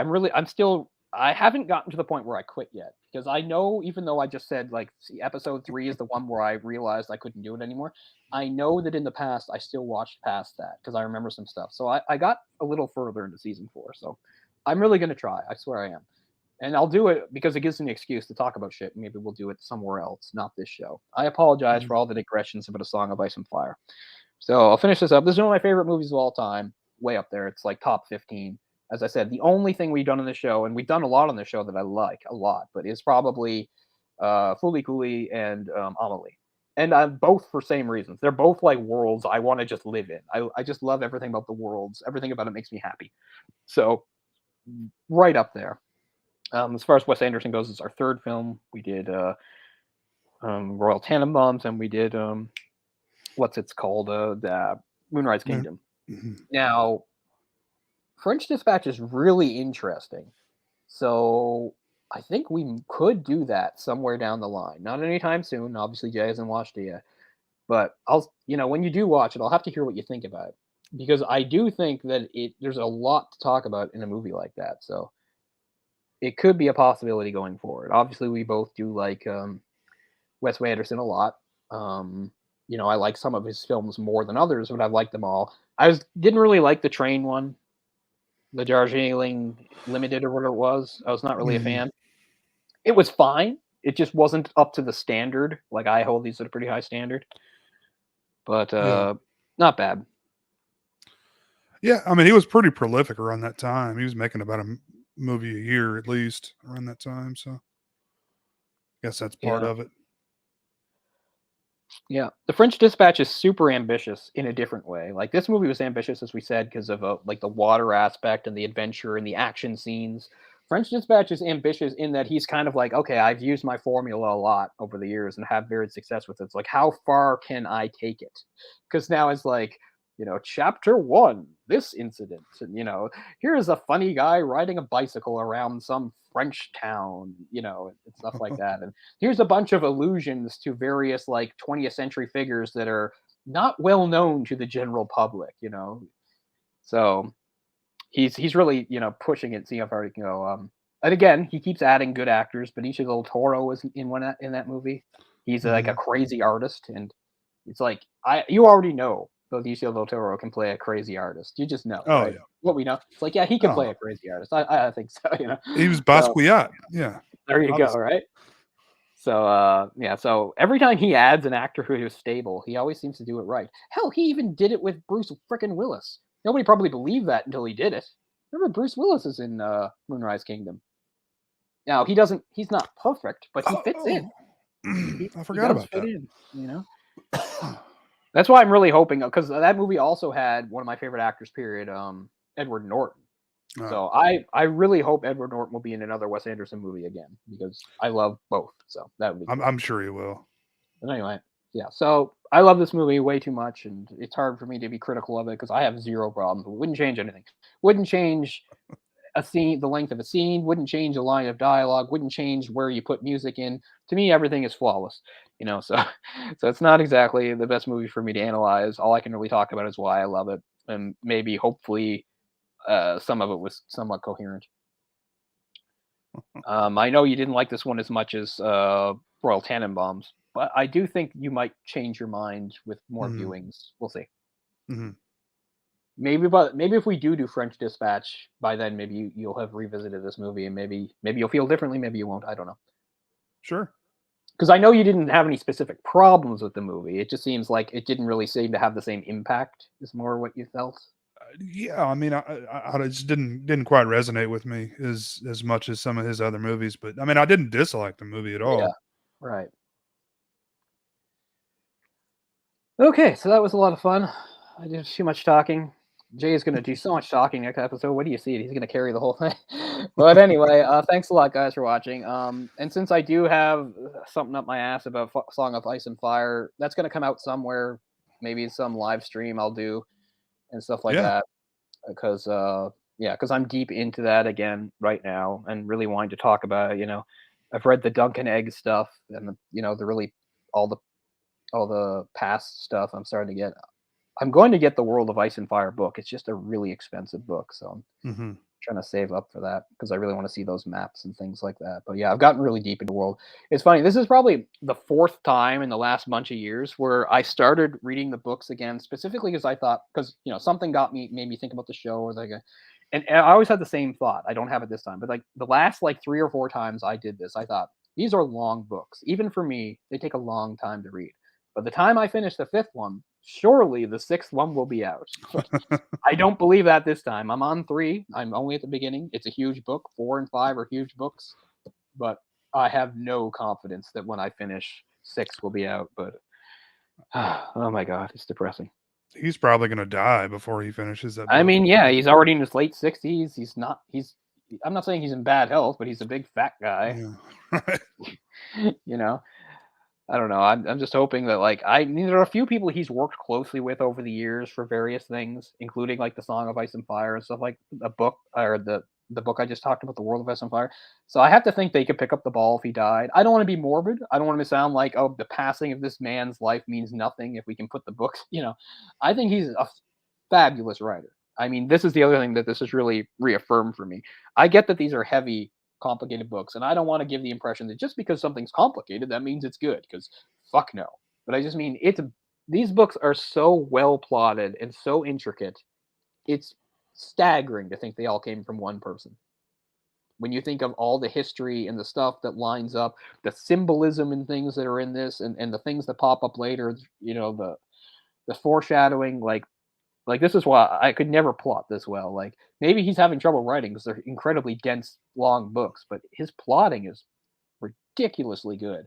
You'll see stuff that doesn't pay off for forever, but when it pays off, it pays off big. And I think that's the sense I got also from the show, is that stopped happening over time. Stuff did not seem planned. Stuff seemed kind of random. Is kind of the sense I got. I never got too deep into it because I already have my own opinions. Anyway, shutting up. So thanks so much for watching this episode, and yeah, maybe I'll do a live stream or something like that. I'm gonna do a couple, live commentaries for some movies that I want to do that may or may not involve other people, depending on what their schedules are and what they're up to. I'm hoping to do some animation stuff with Jess. He's been busy lately, so we haven't done any. Oh, cool. But I don't mind waiting for him. We have at least a couple more. We've been doing Don Bluth movies. I think we're going to do an actual Disney movie next, although not like a super famous one. I have one in mind. I won't spoil that. And then I have a really interesting animation movie that I don't know if he's seen yet, but I really want to know what he thinks about. And again, I'm not going to spoil that here. So we'll have some stuff going forward because clearly I didn't blab enough tonight, and I feel like I talked way too much. So thanks a lot, guys. Life Aquatic, love it. Thank you so much for anybody that was patient and listened to me talk about it and our digressions about comic books and such. What is that? Tomorrow night I'll be doing a commentary on this 11 right. p.m. Central. Yeah, I did John one of those Stamos. recently.